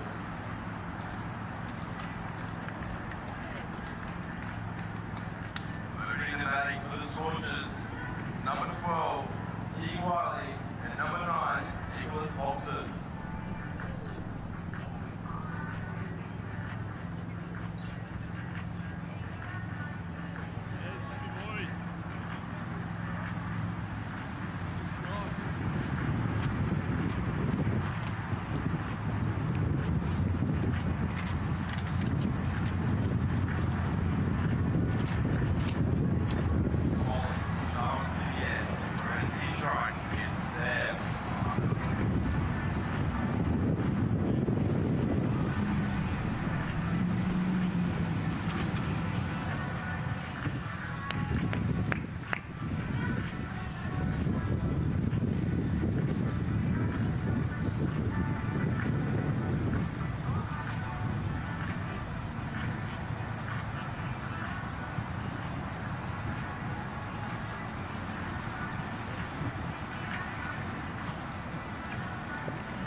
So welcome back to Gardens Oval for the second innings of this, the 29th match in the series. Unbelievable. It's the 29th match. It started 8 days ago on the Thursday night, but here we are, and it's the Scorchers turn at bat. The first one's wrapped on the pad. There's a big shout for LBW, but turned down as we've got Sam Barker bowling the opening over for the NT strike. Of course, the target for the Scorchers is 136 after the strike were bowled out in the 20th over. And it's Wiley, today's captain, opening the batting with Nick Hobson.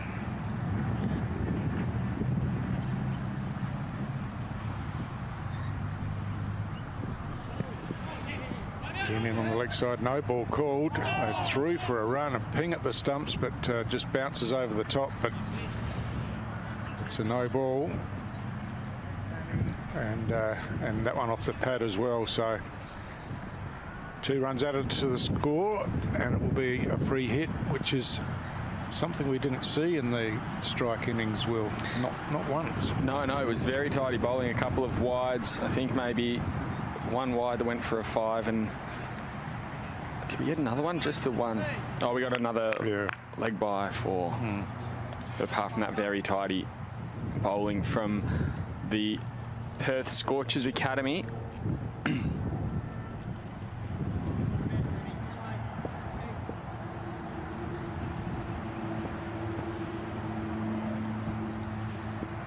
So Hobson on strike, swings it away on the leg side. That's going a long way to the longer boundary, and it's going all the way for 6. I think it's hit that shade sail between the grandstands. I hope you didn't park out between those grandstands, Stu. Might be in for an insurance job. Yeah, I am out there somewhere. That's a massive hit from the first ball that Hobson has faced. Just picked it up and didn't it sail away. Sensational shot. Wow. Massive hit there to get the Scorchers underway. Did really like the energy that the NT strike brought to their first 2 balls. Just seemed up and about. It feels like they know that the only way for them to have a chance here is to take some early wickets and try and create some sort of collapse. But with Hobson's strike there, they were already looking pretty comfortable at the crease. That was a massive 6.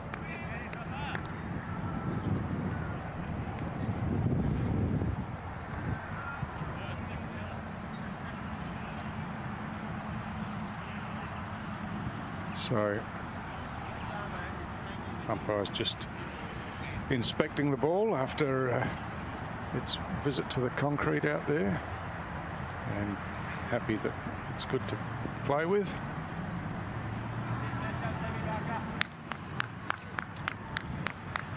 So Parker bowling this first over. It's a power play over, of course, and we've got a player on the fence at square leg. All he could do was watch that one sail over the top, short again, and this time just push back down the pitch. And the other fielder outside the circles is that deep backward point.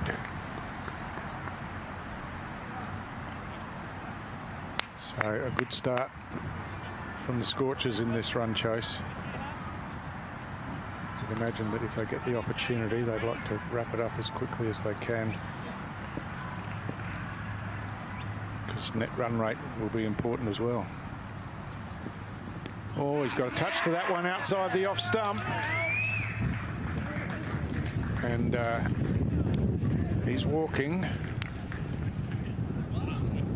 The umpire obviously happy to let him walk and not give the single, but Hobson just tried to squeeze that one down to third man. Look on the replay here. Yeah, opened the face, tried to squeeze it down, and a pretty clear nick through to the wicket keeper. So good comeback from Barker, and Hobson goes for one towering 6 off the 3 balls he faced. A topsy-turvy start here in the Perth Scorchers innings. A wicket down, a big 6 hit. Bit unsettled all over the place at the moment, and quite settled all at the same time. Their run rate at the moment is 12. I don't imagine it'll stay that high for so long, but they only require 6.6 from here, just over a run a ball.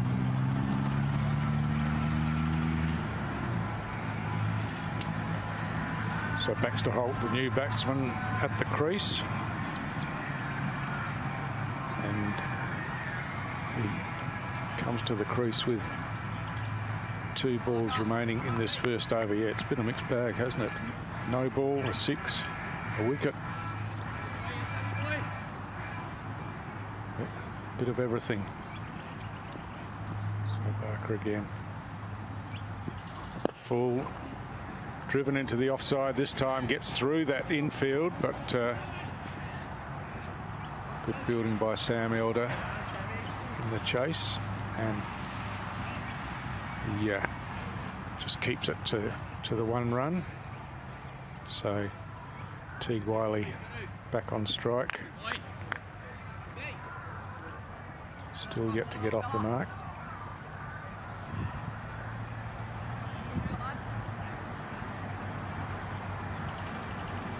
And the last ball of this first over. Currently the Scorchers score at 1 for 9. Whisked away down the leg side. There's a shout for catch behind. It's I think the batsman might have been expecting a wide call there, but not forthcoming. A dot ball finishes the over. An interesting over to say the least. And after the opening over, Perth Scorchers 1 for 9.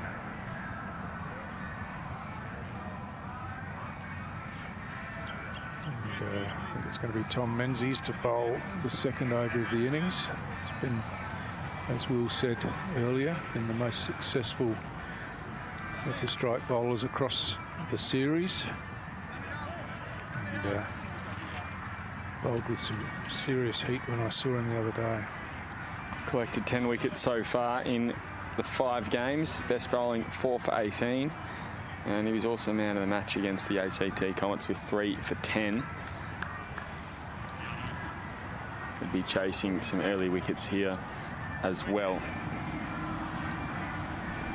Baxter Holt on strike to face Menzies.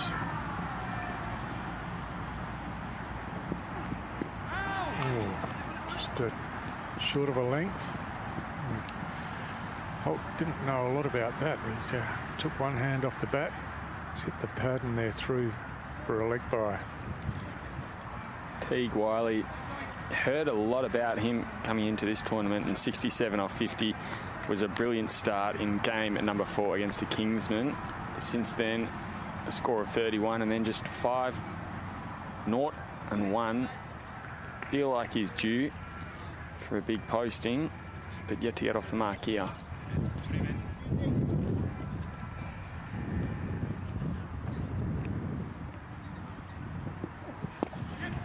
Wiley pushes that one through the covers. That's going to go all the way to the boundary. I think it's beautifully timed and picked the gap between the two fielders inside the circle and raced away on this Gardens Oval outfield and over for a boundary to get off the mark.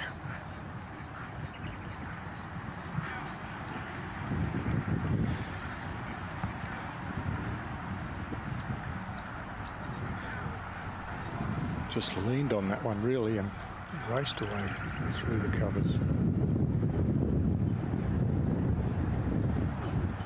This time nudges it into the offside, and pouncing on it quickly was Sam Elder, prevents any run being scored.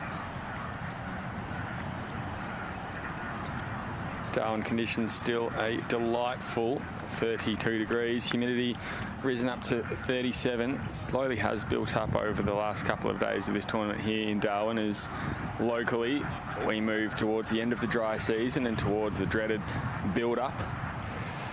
Yeah, and we've been fortunate to have a bit of a breeze every day, which you can probably hear through the microphones a little bit.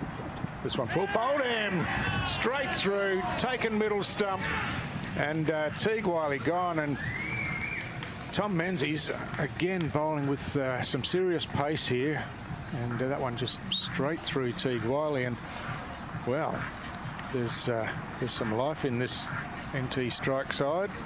2 early wickets. Who knows what might happen? Just look at the replay here, and beautiful shape coming into Wiley, and takes middle and leg stump, and off he goes. So a great start. And you mentioned that they had a bit of energy in the first couple of balls. Well, that energy still there clearly, and they're up and about now, taking the Scorchers' second wicket in the second over. Yeah, brilliant bowling from Tom Menzies to start off with. And this NT strike side, I don't know what they were sort of talking through in the sheds at the innings change, but they've come out here with a lot of energy to start despite being back against the wall, and it's paid off. 2 early wickets, one to youngster Sam Barker in for his first game today, and then Tom Menzies, their best bowler for the competition, with his first in just his 4th delivery.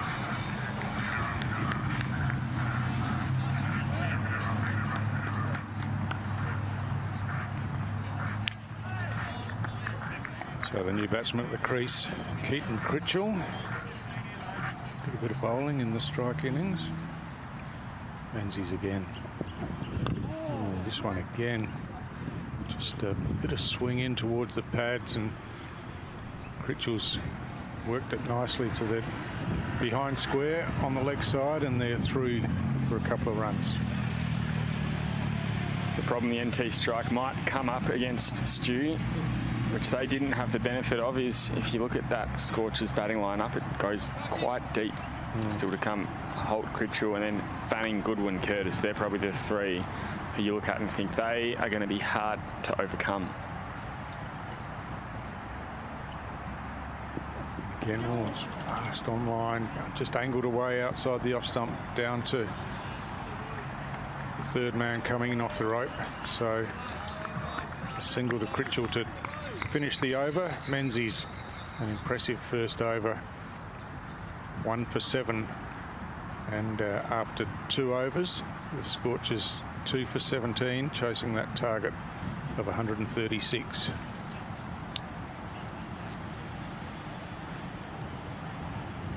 And these early comparisons, Stu, can sometimes seem like a futile task, but as good as the Scorchers' bowling was by this stage, they hadn't found their first wicket yet and conceded 19. NT strike already doing better than that. So it's going to be Barker again from the city end of the ground. This one off the back foot, thumped into Weatherall at mid-wicket there, just burst through his hands, but on the bounce. But, no run taken.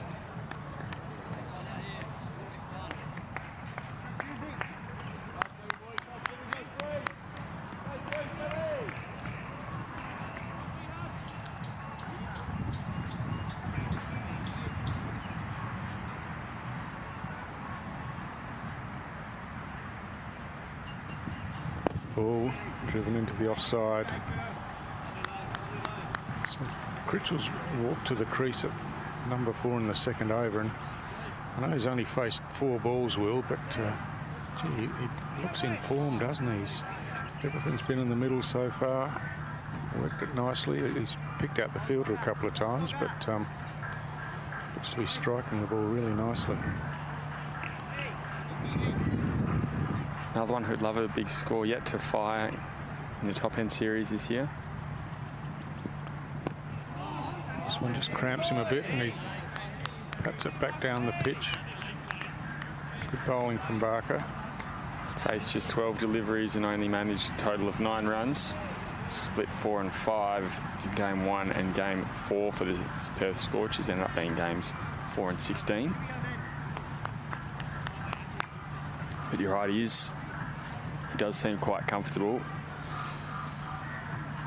And of course, bowled 4 overs earlier today.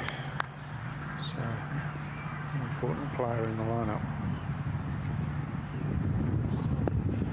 This time, just pushing it away on the offside. Up to Dickman, no run scored.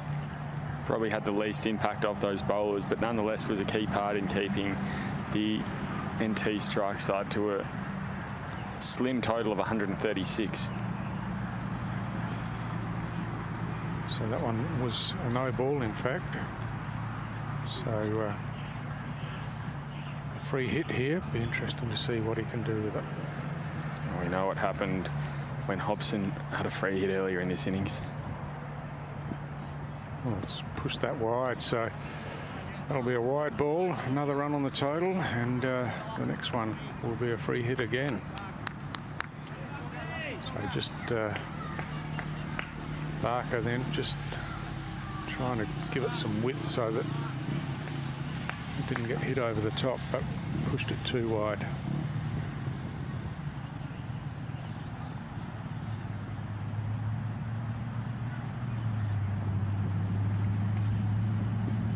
Full, swung away over the leg side, and he's taken full toll on that one. It's a boundary 6 over the fence and hitting the perimeter fence on the full, so that's the way to deal with a free hit, that's for sure. Just got his front leg out the way, swung through the ball and clean over the fence for 6. Nearly poked it through the gap between the top of the fence and the first barbs there. It was probably about 30 centimetres shy, even less than that.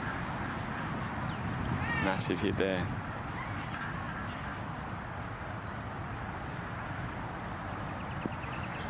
So Barker just pulls out of that in his bowling stride. Looks like he's in a bit of discomfort with his left leg there, but now going back okay. Don't know if he's had any history there.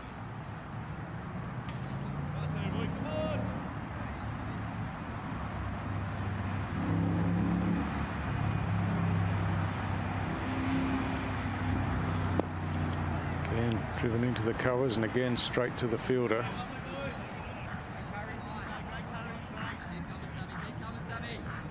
So, 1 delivery remaining in this 3rd over. So 2.5 overs, they're 2 for 25. And it's exactly the score that NT Strike were, having lost their 2nd wicket on 25.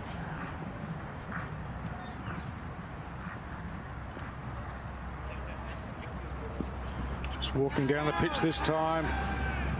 It's a big appeal for caught behind, but not given. So the end of the 3rd over, Perth Scorchers 2 for 25. Critchell on 9 and Holt on 1. Baxter Holt. And already, Stu, that score is balanced up there head-to-head at the moment. 2 for 25 apiece after 3 overs. Sam Barker 1 for 16 from his 2. And it's going to be Menzies to go again. And that 2nd over, I think it was Bryce Jackson's first. Got 3 boundaries of it. It's where strike's really been strong. Oh, this one just short of a length and got up a little bit. Took Holt by surprise, but managed to just knock it away on the offside.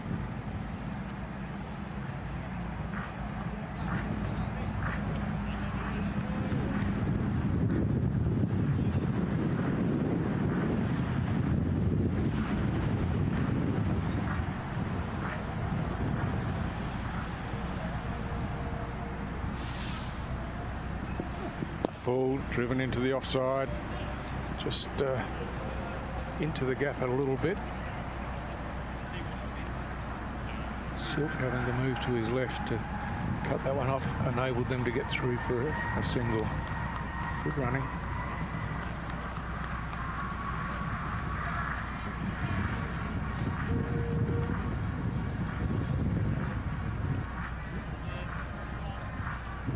Critchell on strike.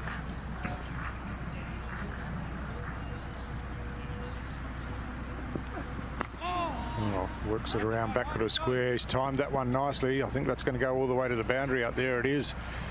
There's a fielder on the 45 behind square, Sam Barker, but that raced past him on his left-hand side and away to the boundary. So a nice shot from Critchell. Another boundary after his boundary 6 in the previous over. So that's just brought about a couple of field changes here. Of course, this is the 4th over, the last of the power play overs to open the innings.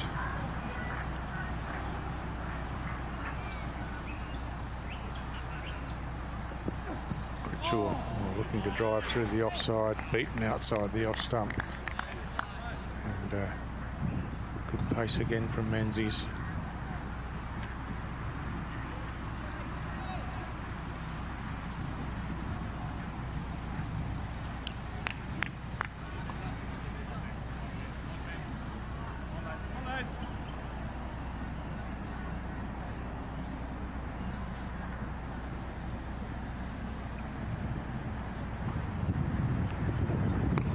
Shorter off the back foot, punched away forward of point. And the sweeper coming off the boundary, Sam Elder, keeps it to 1. Critchell moves along to 14. Still just plodding along here, the Scorchers. Thought they might have wanted a little bit more from these power surges early on. So the slip comes out. Weatherall comes into a short extra cover.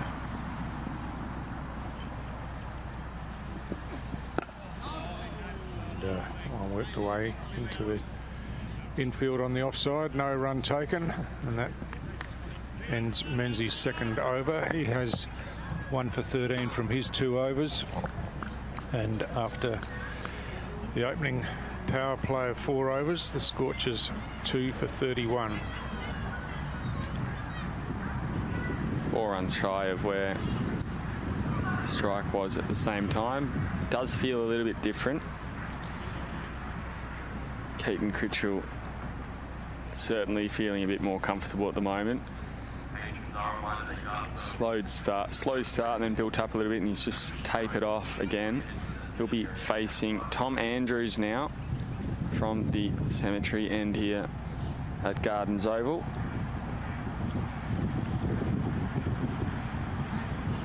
So the field spreads. 5 players outside the circle now.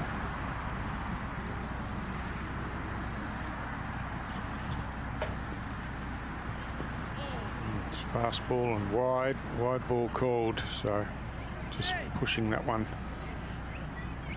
wide, and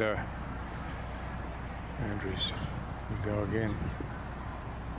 This one worked away on the leg side. They're running hard at first, but no fielder inside the circle in front of square on the leg side, and only one in front of square on the offside at cover.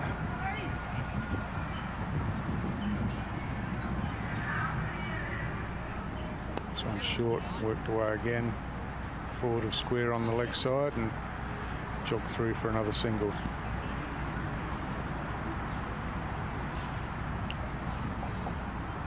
So Andrews operating with 2 players inside the circle behind square on the offside. Well, short and wide again, and just dragged that one down and might have stuck in the fingers a bit, but a wide ball called. So a couple of issues for Andrews in this first over. This one fired in fast and gets through, and keeper McMahon, well, the best he could do was get his hands to it and knock it in the air, but no damage done. This one on line and worked away on the leg side again, so Scorchers just happy to pick off the singles at the moment.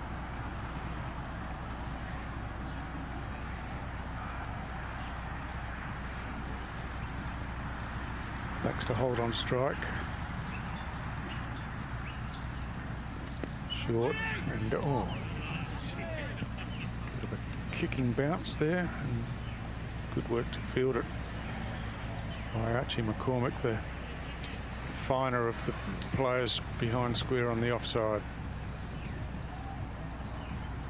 Short, pulled away forward of square. That should just be a single again. There's Connor Carroll, tidies up and throws the ball back in, so bit of a mixed over from Tom Andrews. 6 runs coming from it, including 2 wides. The rest were just singles, and after 5 overs, the Scorchers 2 for 37. And they're sort of staying relatively on par here, the Perth Scorchers. Almost the whole way through. 9 runs, 8 runs, 8 runs, 6 runs, 6 runs. So tapering off a little bit here, try to make the most of that power play. But we thought they'd be absolutely belting them around the park by this stage, Stu. Not to be, though. No, they lost those couple of early wickets, and so just taking time to reassess. And we've got a bowling change here at the high school end, and it's going to be Connor Carroll into the attack.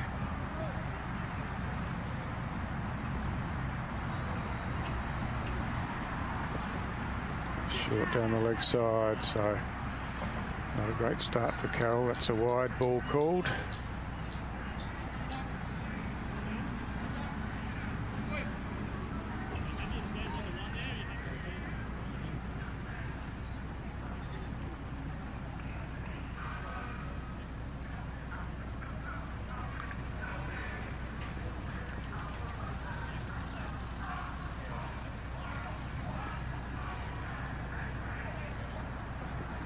Short again, pulled away. There's no one out there. There's plenty of open space, and one bounce over the boundary. Oh, it's a 6, in fact. It went all the way. I thought that was inside the boundary, but beautifully timed by Holt out through the leg side, and 6 runs results.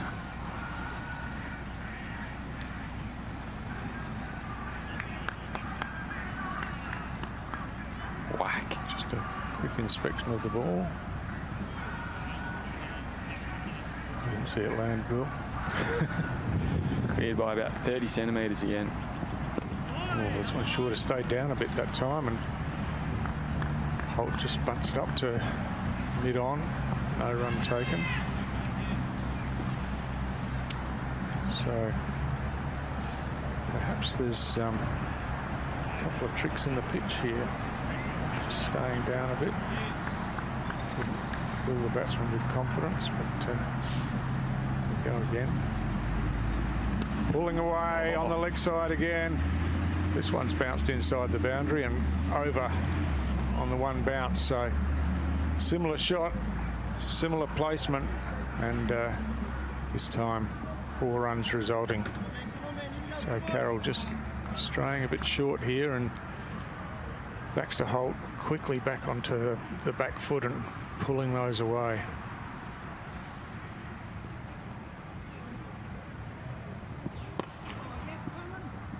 This one smashed away through the leg side and back for the second. And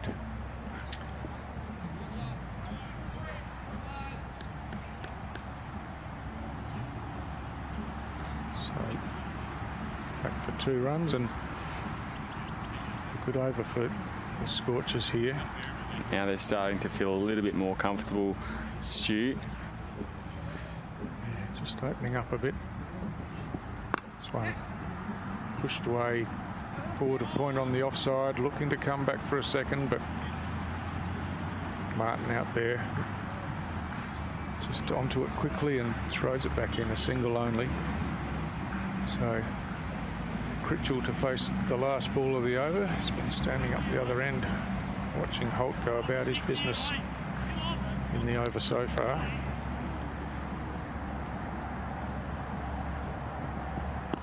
On the front foot, pushes into the covers. They're off for a single, a shy at the stumps. Missing, and Critchell just skipping a bit as he came through there, but safely home. So the end of the over, 15 runs coming from Carroll's first over. Scorchers 2 for 52 after 6, with Baxter Holt and Keaton Critchell both on 17. Yeah, crossed over that 50-run mark in that over, and Holt and Critchell just starting to build something together here. Those first 2 wickets dropped in the first and second over. Stage 2 for 16 since then. 36 runs together they've put on. Tom Andrews continuing. This one on line and length, and just pushed away on the offside, no run.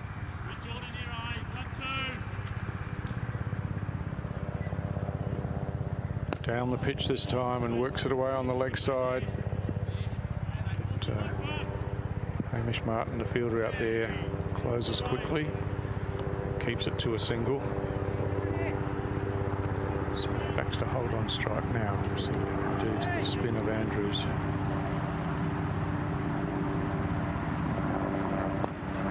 And, just a little bit more and worked away on the offside out to the sweeper at deep point. Again, in quickly. Tom Menzies this time fires the return in, keeping it to a single.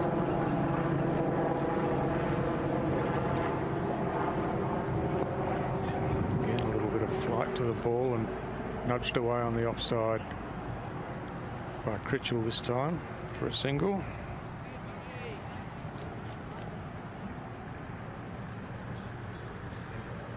Four balls gone, 3 singles taken in the over.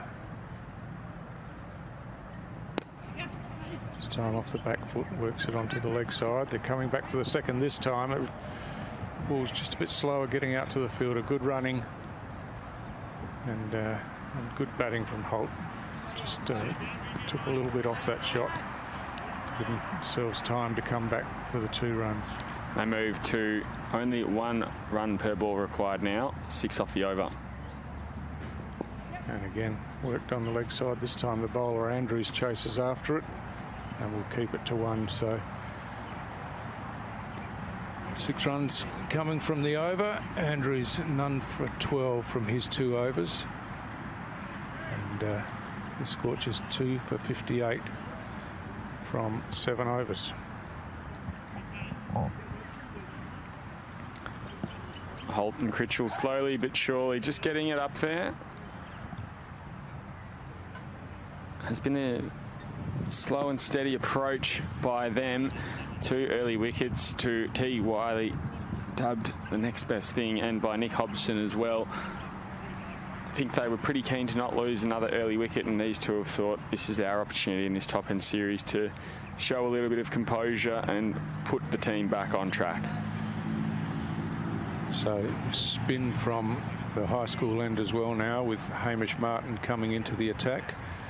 Left arm orthodox, will bowl around the wicket to the right-handers.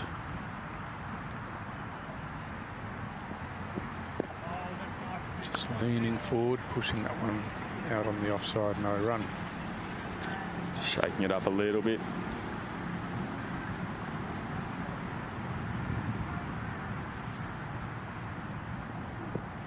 Well, gone the reverse sweep here and got a good piece of it in the gap between those two fielders behind square and away to the boundary. So enterprising batting, and Baxter Holt starting to get a hold of this NT strike attack now.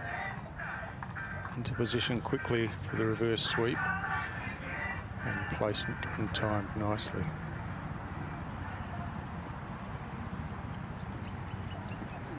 And again, this time on the pad, there's a big shout for LBW. Turned down again. No, straight away the umpire didn't like that.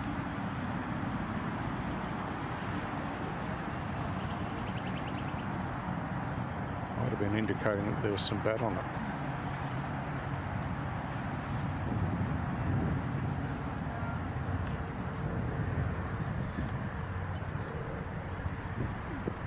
This time punched off the back foot out to the sweeper at deep cover point and through for an easy single.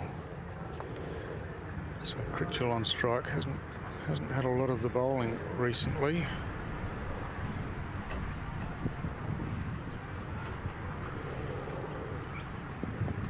This one given a lot of air, and Critchell waits on it and works it away out to the fielder coming in from the boundary on the onside, and they jog through for a single. A lot of heat seems to be taken out of this contest at the moment.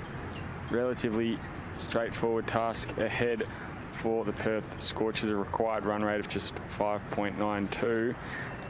Thought that net run rate might be important. Maybe they're satisfied with where they sit at the moment. Just pushes this one back to the bowler. That last single from Critchell brought up the 50 partnership, in fact, and that has been the best partnership of the match. So they're obviously feeling pretty comfortable with where they're at the moment, with these two in form and at the crease.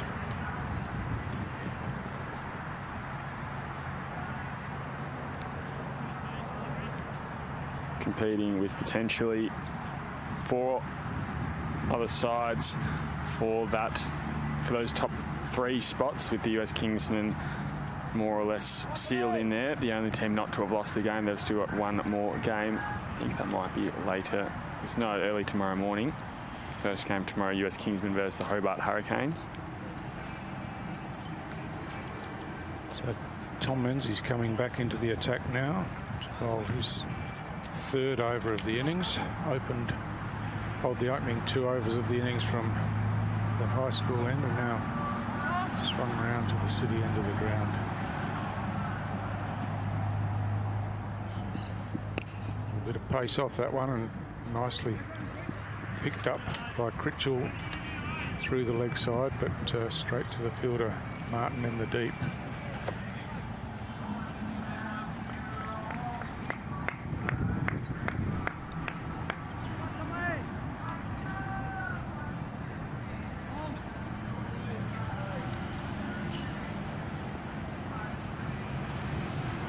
See on the screen that required run rate is exactly 6 now, which is pretty easily achievable in T20 cricket normally.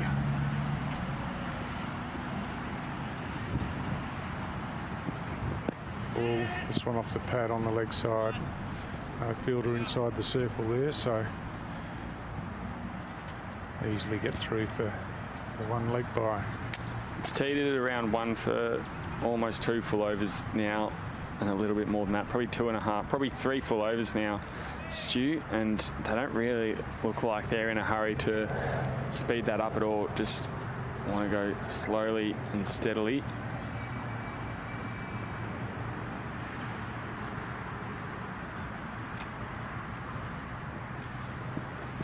Oh, the big swing down the leg side, gets past everyone, but again, it's wide down the leg side, and another run goes on to the total. The boundary per over and a couple of singles should do the job pretty simply.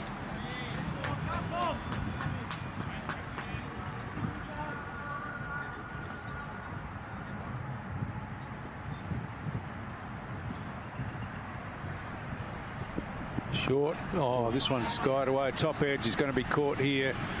Standing underneath it was Sam Barker and judged it well. And Critchell goes.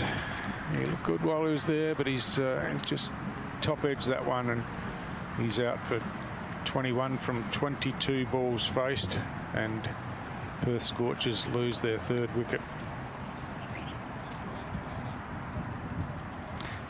Just trying to pull that one away over the boundary on the leg side again, and the third wicket goes down at 67. Here's where things could get interesting, Stu. Coming in, Sam Fanning. I reckon, judging by the way he's been hitting in this tournament, he'll be maybe a little bit more inclined to bump up that run rate and get this game done with sooner rather than later, if he can. Good bowling from Menzies, though.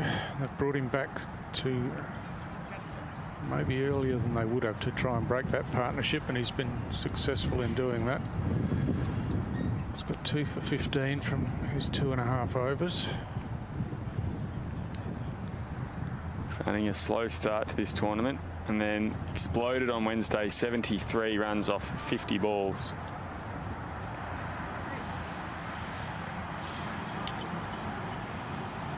I think he's captained the side for most games in the tournament, but just rotating the captaincy in this game. Teague Wiley taking over.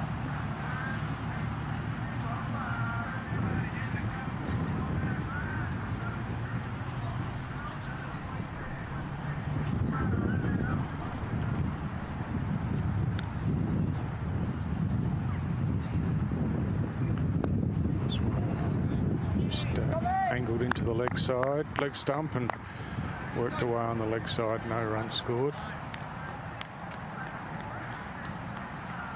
Menzies bowling with plenty of energy.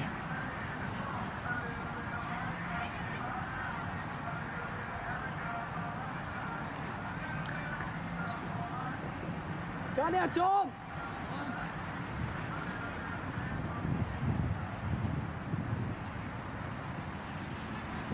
Fanning advancing down the pitch and hitting high over the offside, and that's gone all the way over the fence as well. So just backed himself there, just walking down the track, and smashed it high over the infield and the outfield. So another boundary 6, and Fanning gets off the mark with that shot. I don't think he's done there yet either, Stu. I think he'll keep looking for that rope.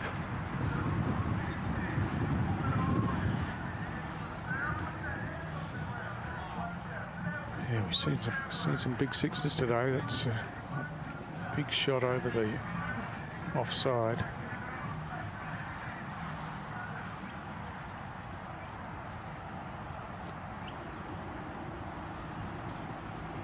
Short. Attempted pull shot, just dragged down off the glove through to the keeper. So the end of Menzies' over. He has 2 for 21 from his 3 overs. And the Scorchers 3 for 73 after 9.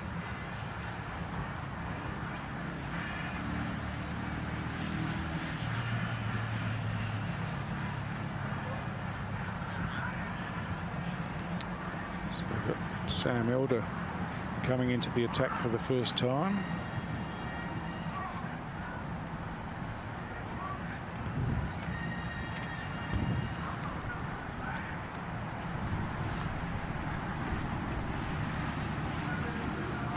Bowling to Baxter Holt.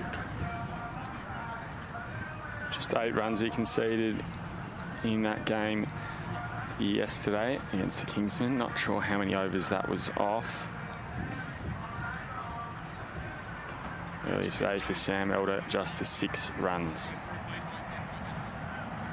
No, that's not right. Not many runs though. Robert, no, made 17 in the end. 17 off 17, yeah.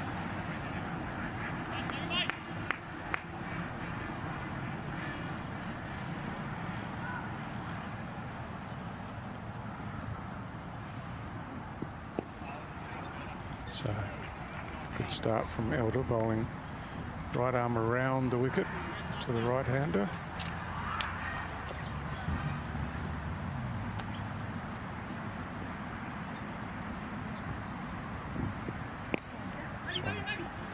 Leaning back on the back foot and cutting it away forward of point. Single taken.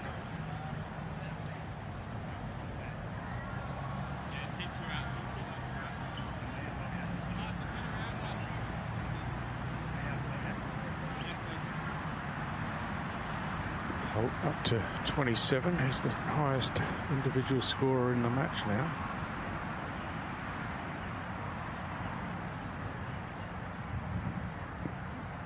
This one fall and just off the inside edge onto the onside. Let's scramble through for a single.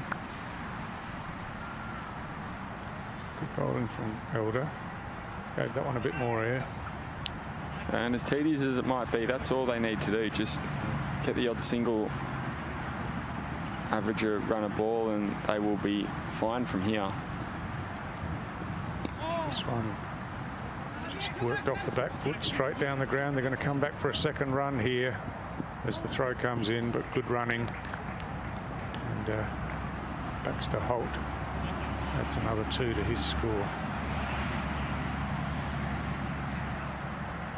Yeah, exactly right, Will, with the required run rate below a run a ball. It's just a matter of being patient for the Scorchers if that's the way they want to go about it. Again, the back foot worked away on the leg side. And Holt moves up to 30.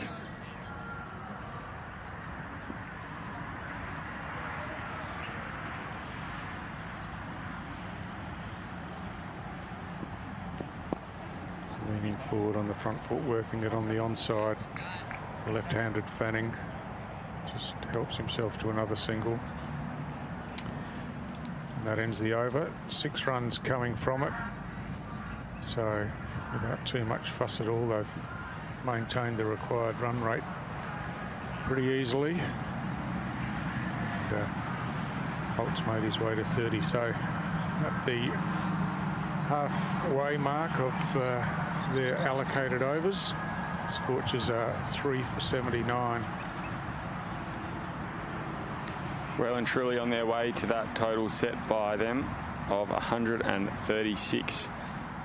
Halfway through, you'd think that they should be chasing that down with at least a few overs in hand.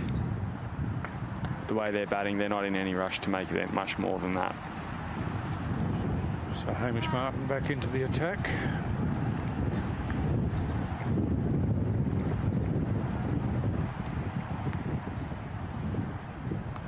Short and pulled away backward of square. Good fielding. Prevents any run. Player on the circle there on the 45 on the leg side. It's Archie McCormick.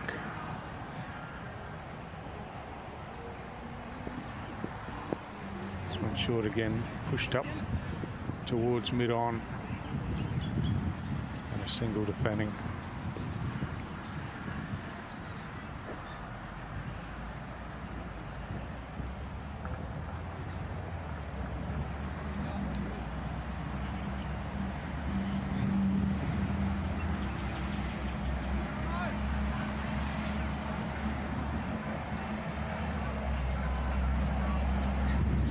To Baxter Holt.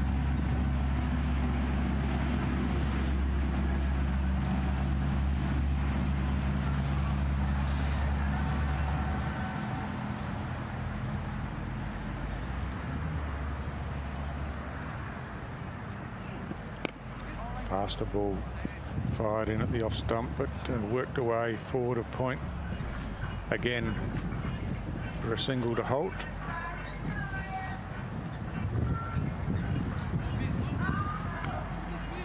Just the 8 boundaries in this innings from the Perth Scorchers. Well, this one's short and pulled away backward of square all the way to the boundary. There was a fielder out there at backward square, but just placed that nicely, a bit finer, plenty of power on it, and it raced away over the Gardens oval surface for a boundary 4. So Martin just dragged that one down. It's pretty easy pickings for Fanning. This one given a bit more air. Punch back to the bowler, no run.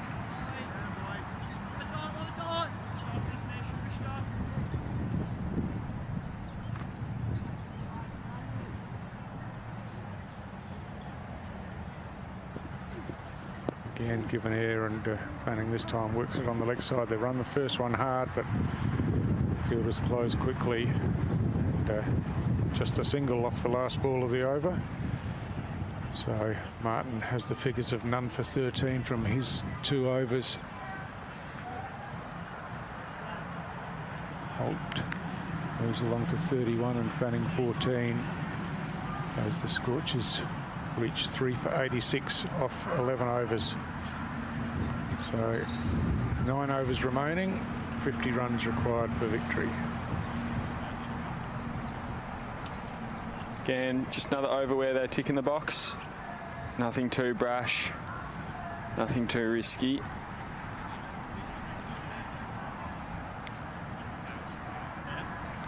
So in order to continue.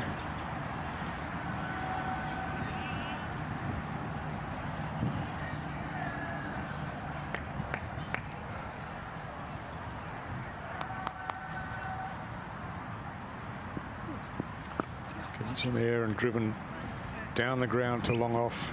Fanning just jogs through for a single.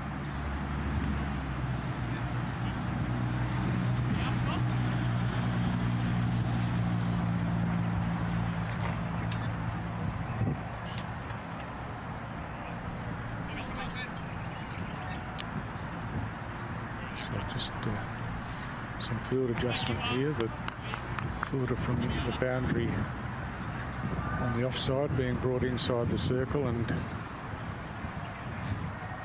the leg side field being strengthened here. So worked around the corner straight to the fielder. They're through for the run. The throw comes in, but they're safely home.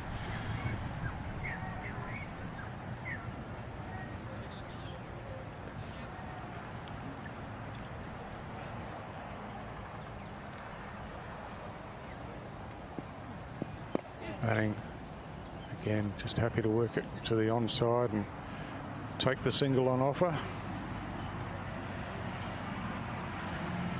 3 from the over so far. Will they add a boundary into it?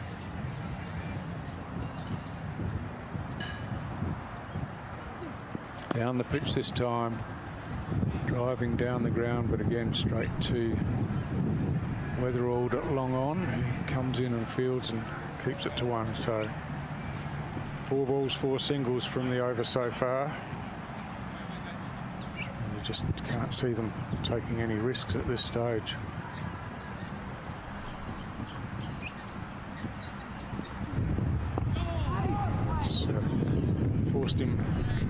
Forced Fanning back onto the back foot that time, and no run. So good bowling from Elder.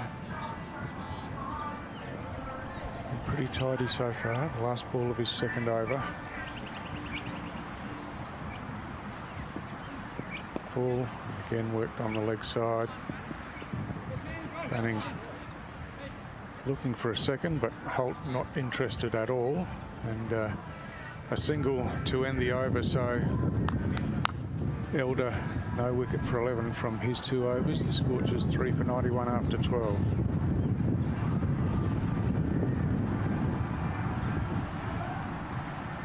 Riveting cricket here at Gardens Oval in this T20. Yeah, the Scorchers just doing what they have to do, really, aren't they? It's looks like we're going to have Archie McCormick into the attack here.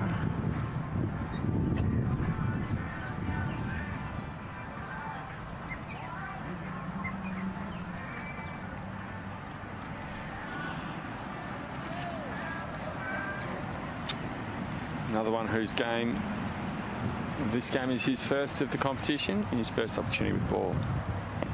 Leg spinner, he's dragged that one down on the leg side, smashed away on the leg side, but behind square, but well fielded out on the boundary by Tom Andrews. keeps that to a single as well. So Baxter Holt comes on strike to face the leg spinner for the first time.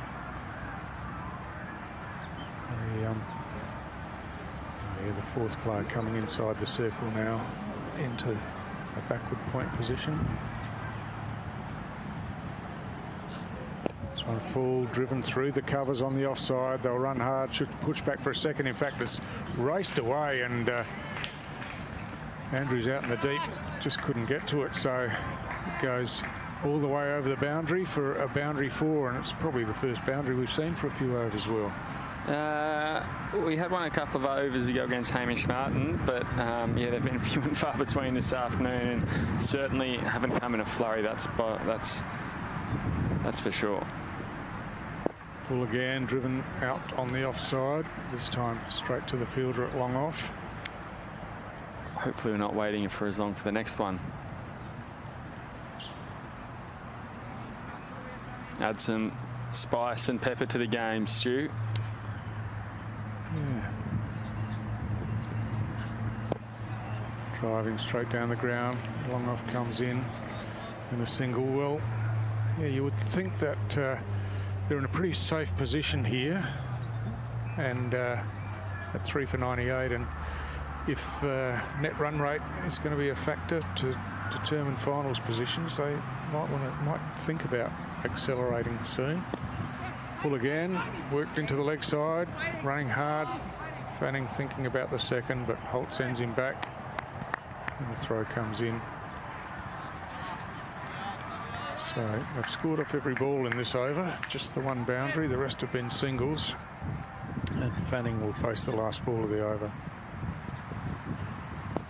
It's full in the block hole, and again worked away on the leg side for a single. So 5 singles and a boundary means McCormick has gone for 9 runs from his first over, and that single brings up the 100 for the Scorchers. 3 for 100 after 13. Currently moving at a run rate of 7.69. That required still above 5.14. Slowly been trending down as they've really just been matching ball for ball at the moment, and really since that 7th over. They did have a 9 in there at one point. Otherwise, it's been 6s the whole way through, and then 9 off that first over from Archie McCormick. Looks like they're going to bring in the youngster Sam Barker again. So far, he has bowled, I think, just the 2 overs. So this will be his 3rd. Currently bowling at 1 for 16. Yeah, so it's the 14th over. Scorchers not yet tempted to go the power surge here. Got 2 batsmen pretty well set at the crease. I think it might be an ideal time. Can't be far off, Stu, surely not. Well, they've both been at the crease for a while, one on 39, the other on 20. This one just knocked away on the offside, no run. Good bowling from Barker. Maybe they're looking to get within a certain range of that target, Stu, and think we're going to smash it out in that power play. Swing big. 36 required. They could do it in an over. They could. The perfect one. Somehow I don't think it's going to happen today.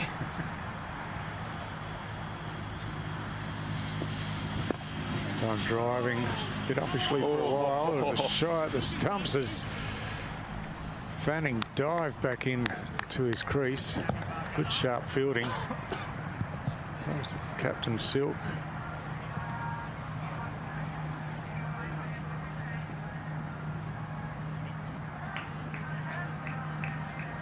Hamish Martin was practicing there as he returned the ball. Big round arm action. Oh, this one goes past the outside edge of Fanning's bat. It's good sharp bowling from Barker. Perhaps he's just keeping people on their toes, giving the crowd something to keep an eye on.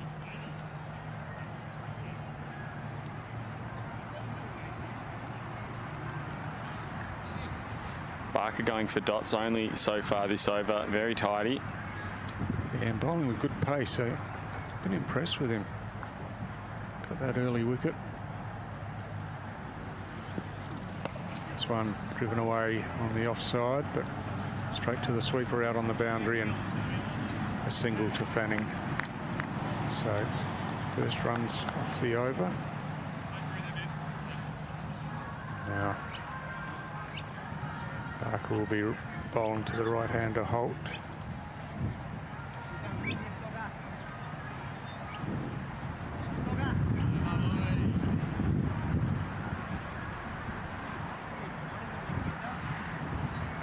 Still staying over the wicket, the left-handed quick. Holt driving through the offside. It's a nice shot. That's going to get there, I think. There was a fielder out at cover point, but Tom Menzies couldn't get there in time. That was thumped away through the offside. Nicely placed and timed. And Holt moves up to 43 off 33 balls faced. And brings that run rate for this over back to 1 a ball, 5 off 5. And Holt edges a little bit closer to a milestone. Not quite within striking distance yet. Short ball helped its way around the corner by Holt. Beautifully played, controlled pull shot backward of square, and that's gone all the way to the boundary again. So after a good start to the over from Barker, Holt just messes his numbers up a bit with 2 boundaries to finish the over. So Barker 1 for 25 from his 3, and Scorchers 3 for 109 with Baxter Holt 47 not out. I'm looking at the Manhattan there. Scorchers have been pretty consistent the whole way through, haven't tried to rush through this at all. And we mentioned the running between the wickets. That's probably where they have done a little bit better as well, just picking out the easy singles, not going too hard.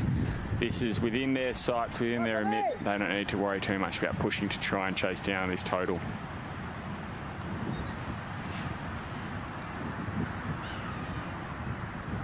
So I think they've called the... No, they haven't. Just a change of mind as to who was going to bowl. Tom Andrews is coming back into the attack. And the helmet being run out for the wicket-keeper.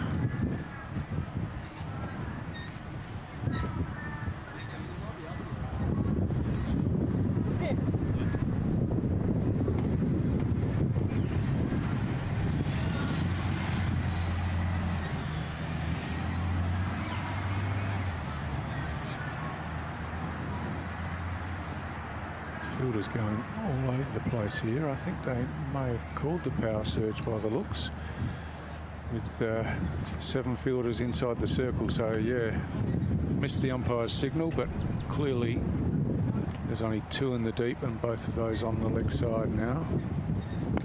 Fanning on strike. Best he can do is work it to Jordan Silk at mid-wicket inside the circle for no run.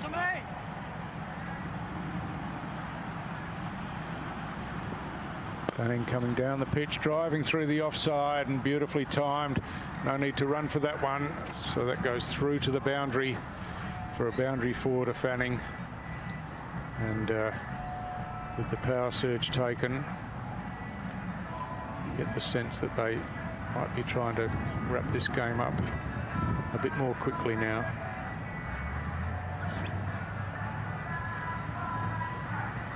Yeah, I think Fanning would be the man who's most likely to start swinging. I think Holt has been happy to pretty much just anchor himself and toil away. Short pulled away on the leg side. This one's going to go for 4 as well. Andrews will be disappointed with that delivery. Just dragged it down, and Fanning quickly onto it to pull it away behind square leg. So consecutive boundaries to Sam Fanning.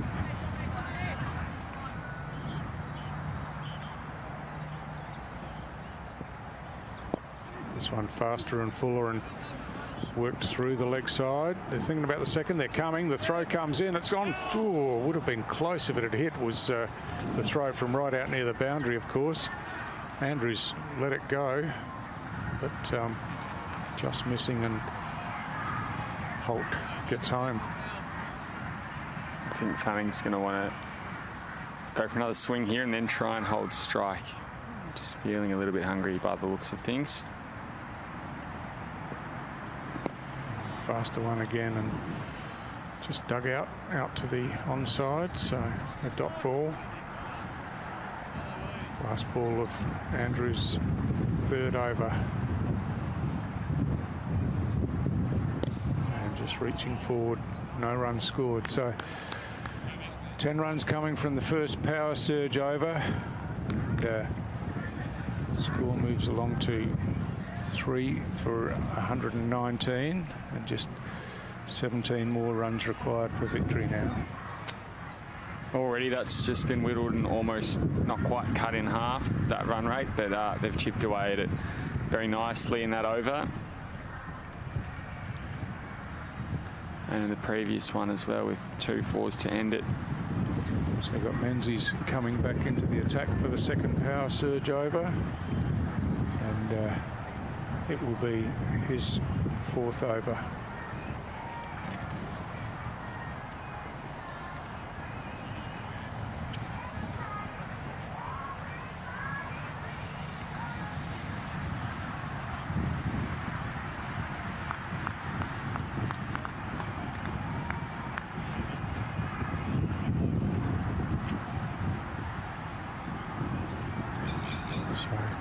Talking with his captain, getting the field how he wants it. He's got a player on the fence at backward square leg, and the other one in the outfield is at mid-wicket on the boundary, or inside the circle on the offside, and 2 forward of square inside the circle on the leg side, with 1 at the 45 behind square. Holt pushes this one down the ground, quickly through for a single. Holt takes his score to 48 and gives Fanning the strike to face Menzies in the power play.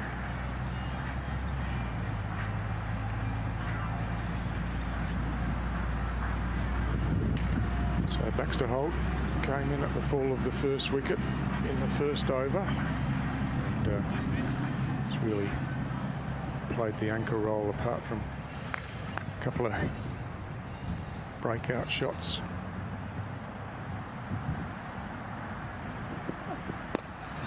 Drive down the onside, but straight to Sam Barker at mid-on, so no run.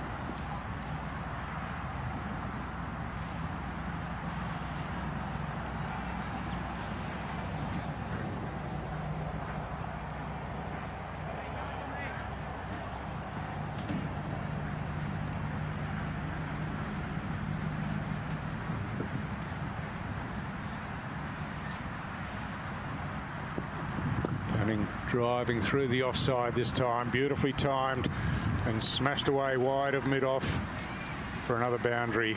And Fanning starting to take control in these power surge overs now. Nicely struck drive through the offside. And he advances to 35 from 29 balls. Just 12 runs remaining to get to that tally. 135 was set, or 136 was set for them for victory, the Perth Scorchers. Short, pulled away over the fence for 6 runs, and Fanning looking to wrap this up quickly now as he races along to 41 from 30 balls faced. And that finish line is within sights now.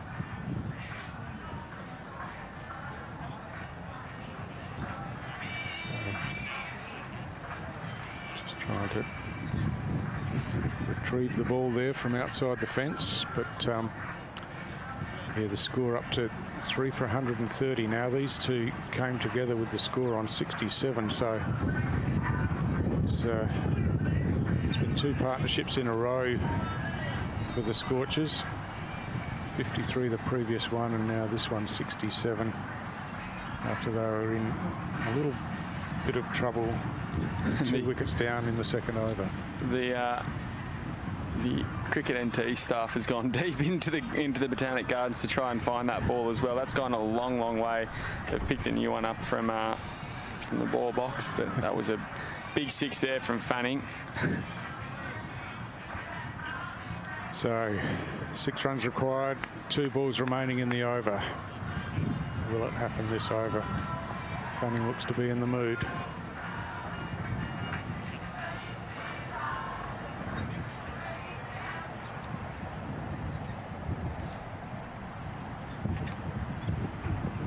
Oh, he swings big, it gets away. It's going to go all the way to the boundary out here by the looks.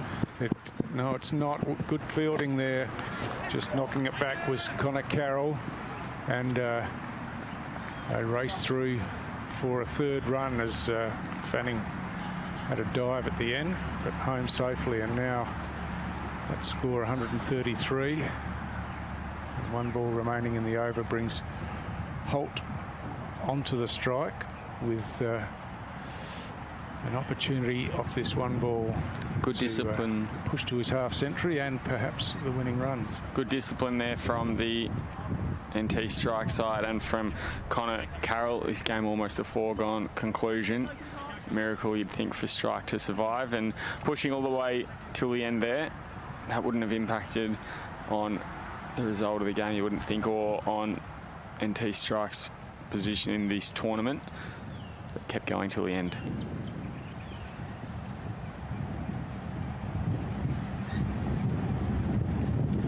Short, pulled away on the onside, and that's going away all the way for 6. That's the winning runs in the game. It also brings up Baxter Holt's half century, and the Scorchers have won this game comfortably in 16 overs, so 4 overs to spare, and on the back of those 2 really good partnerships, something that the strike really couldn't get throughout their innings. Will. No, not at all. They just couldn't quite seem to gel together today out in the middle, the NT strike, and that was essentially how the Perth Scorchers got there, as you said. 2 really strong partnerships in the middle. They were able to cruise to get within striking distance, and then when they were within that striking distance, it was Sam Fanning and Baxter Holder just went bang and really made the most of that score. Look at that worm just taper up towards the end, and quite comfortably. We thought they would. I think off air in that innings break, you said it. I think it'll be done in the 15th over, Stu, and you're spot on the money there. They just cruised through and then pushed away when a bit of that spice was taken out of the game. Yeah, they got themselves to a winning position, took the power surge, and then just powered home basically in those last 2 overs, and a good performance from the Scorchers. And the Strikers end their campaign, won their first 3 games and then lost their last 3, so a little bit disappointing for them, but the Scorchers put themselves in a good position to be playing on Sunday when the semi-finals are played, with their 4th win of the series. Just look at the strike bowling there, and they got a couple of wickets early, but after that weren't able to penetrate through the Scorchers' attack, as the highlights come on the screen. And good to see Sam Barker get a wicket in his first over of the game.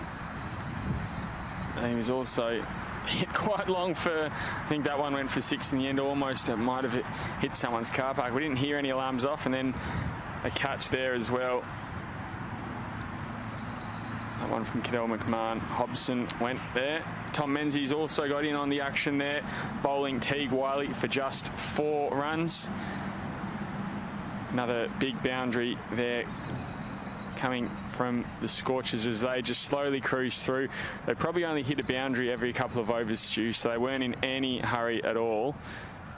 Hamish Martin appealed for that one. Was never really considered by the umpires on the field. And then that one just chipped over the top, caught by Barker. Menzies got his 2nd wicket there. They just kept That Fanning added some pressure on when he came in, felt a little bit more comfortable, and as we mentioned, built that partnership up. What was their partnership at the end? I think 59 runs, you said, Stu? Yeah, they came together at 67, so yeah, it was up over 70 runs in the end. So yeah, a great performance, and on the back of the 53 partnership. Baxter Holt, of course, involved in both of those partnerships. So a comprehensive win for the Perth Scorchers in the end, and they live to fight another day. They'll wait on the other results, but have put themselves in a pretty good position to be playing in the semi-finals of this series. So you see the score there, 3 for 139, that final partnership, 72 unbeaten, and a comprehensive performance here at beautiful Gardens Oval. Of course, there's more games this afternoon. There's the final matches of the round robin series tomorrow, and then Sunday 2 semi-finals and the big final later on Sunday afternoon. Yeah, a massive weekend of top end series T20 cricket ahead. All over for the NT strike, you'd think. Perth Scorchers, they'd have to wait on a few more games to see if they're playing on that final day in Sunday. Otherwise, that could be it for them as well. But it is it from us here at Gardens Oval today. It was the Perth Scorchers running out winners by 7 wickets. They had, I think, 4 runs in hand, so plenty of time left to do it. As you can see, top scorer there, Baxter Holt and Sam Fanning, cruising them to victory. Been a pleasure to bring you the top End T20 Series from Gardens Oval here, game 29. Will Zwar with me with Stu Davis today. Look forward to bringing you more cricket soon.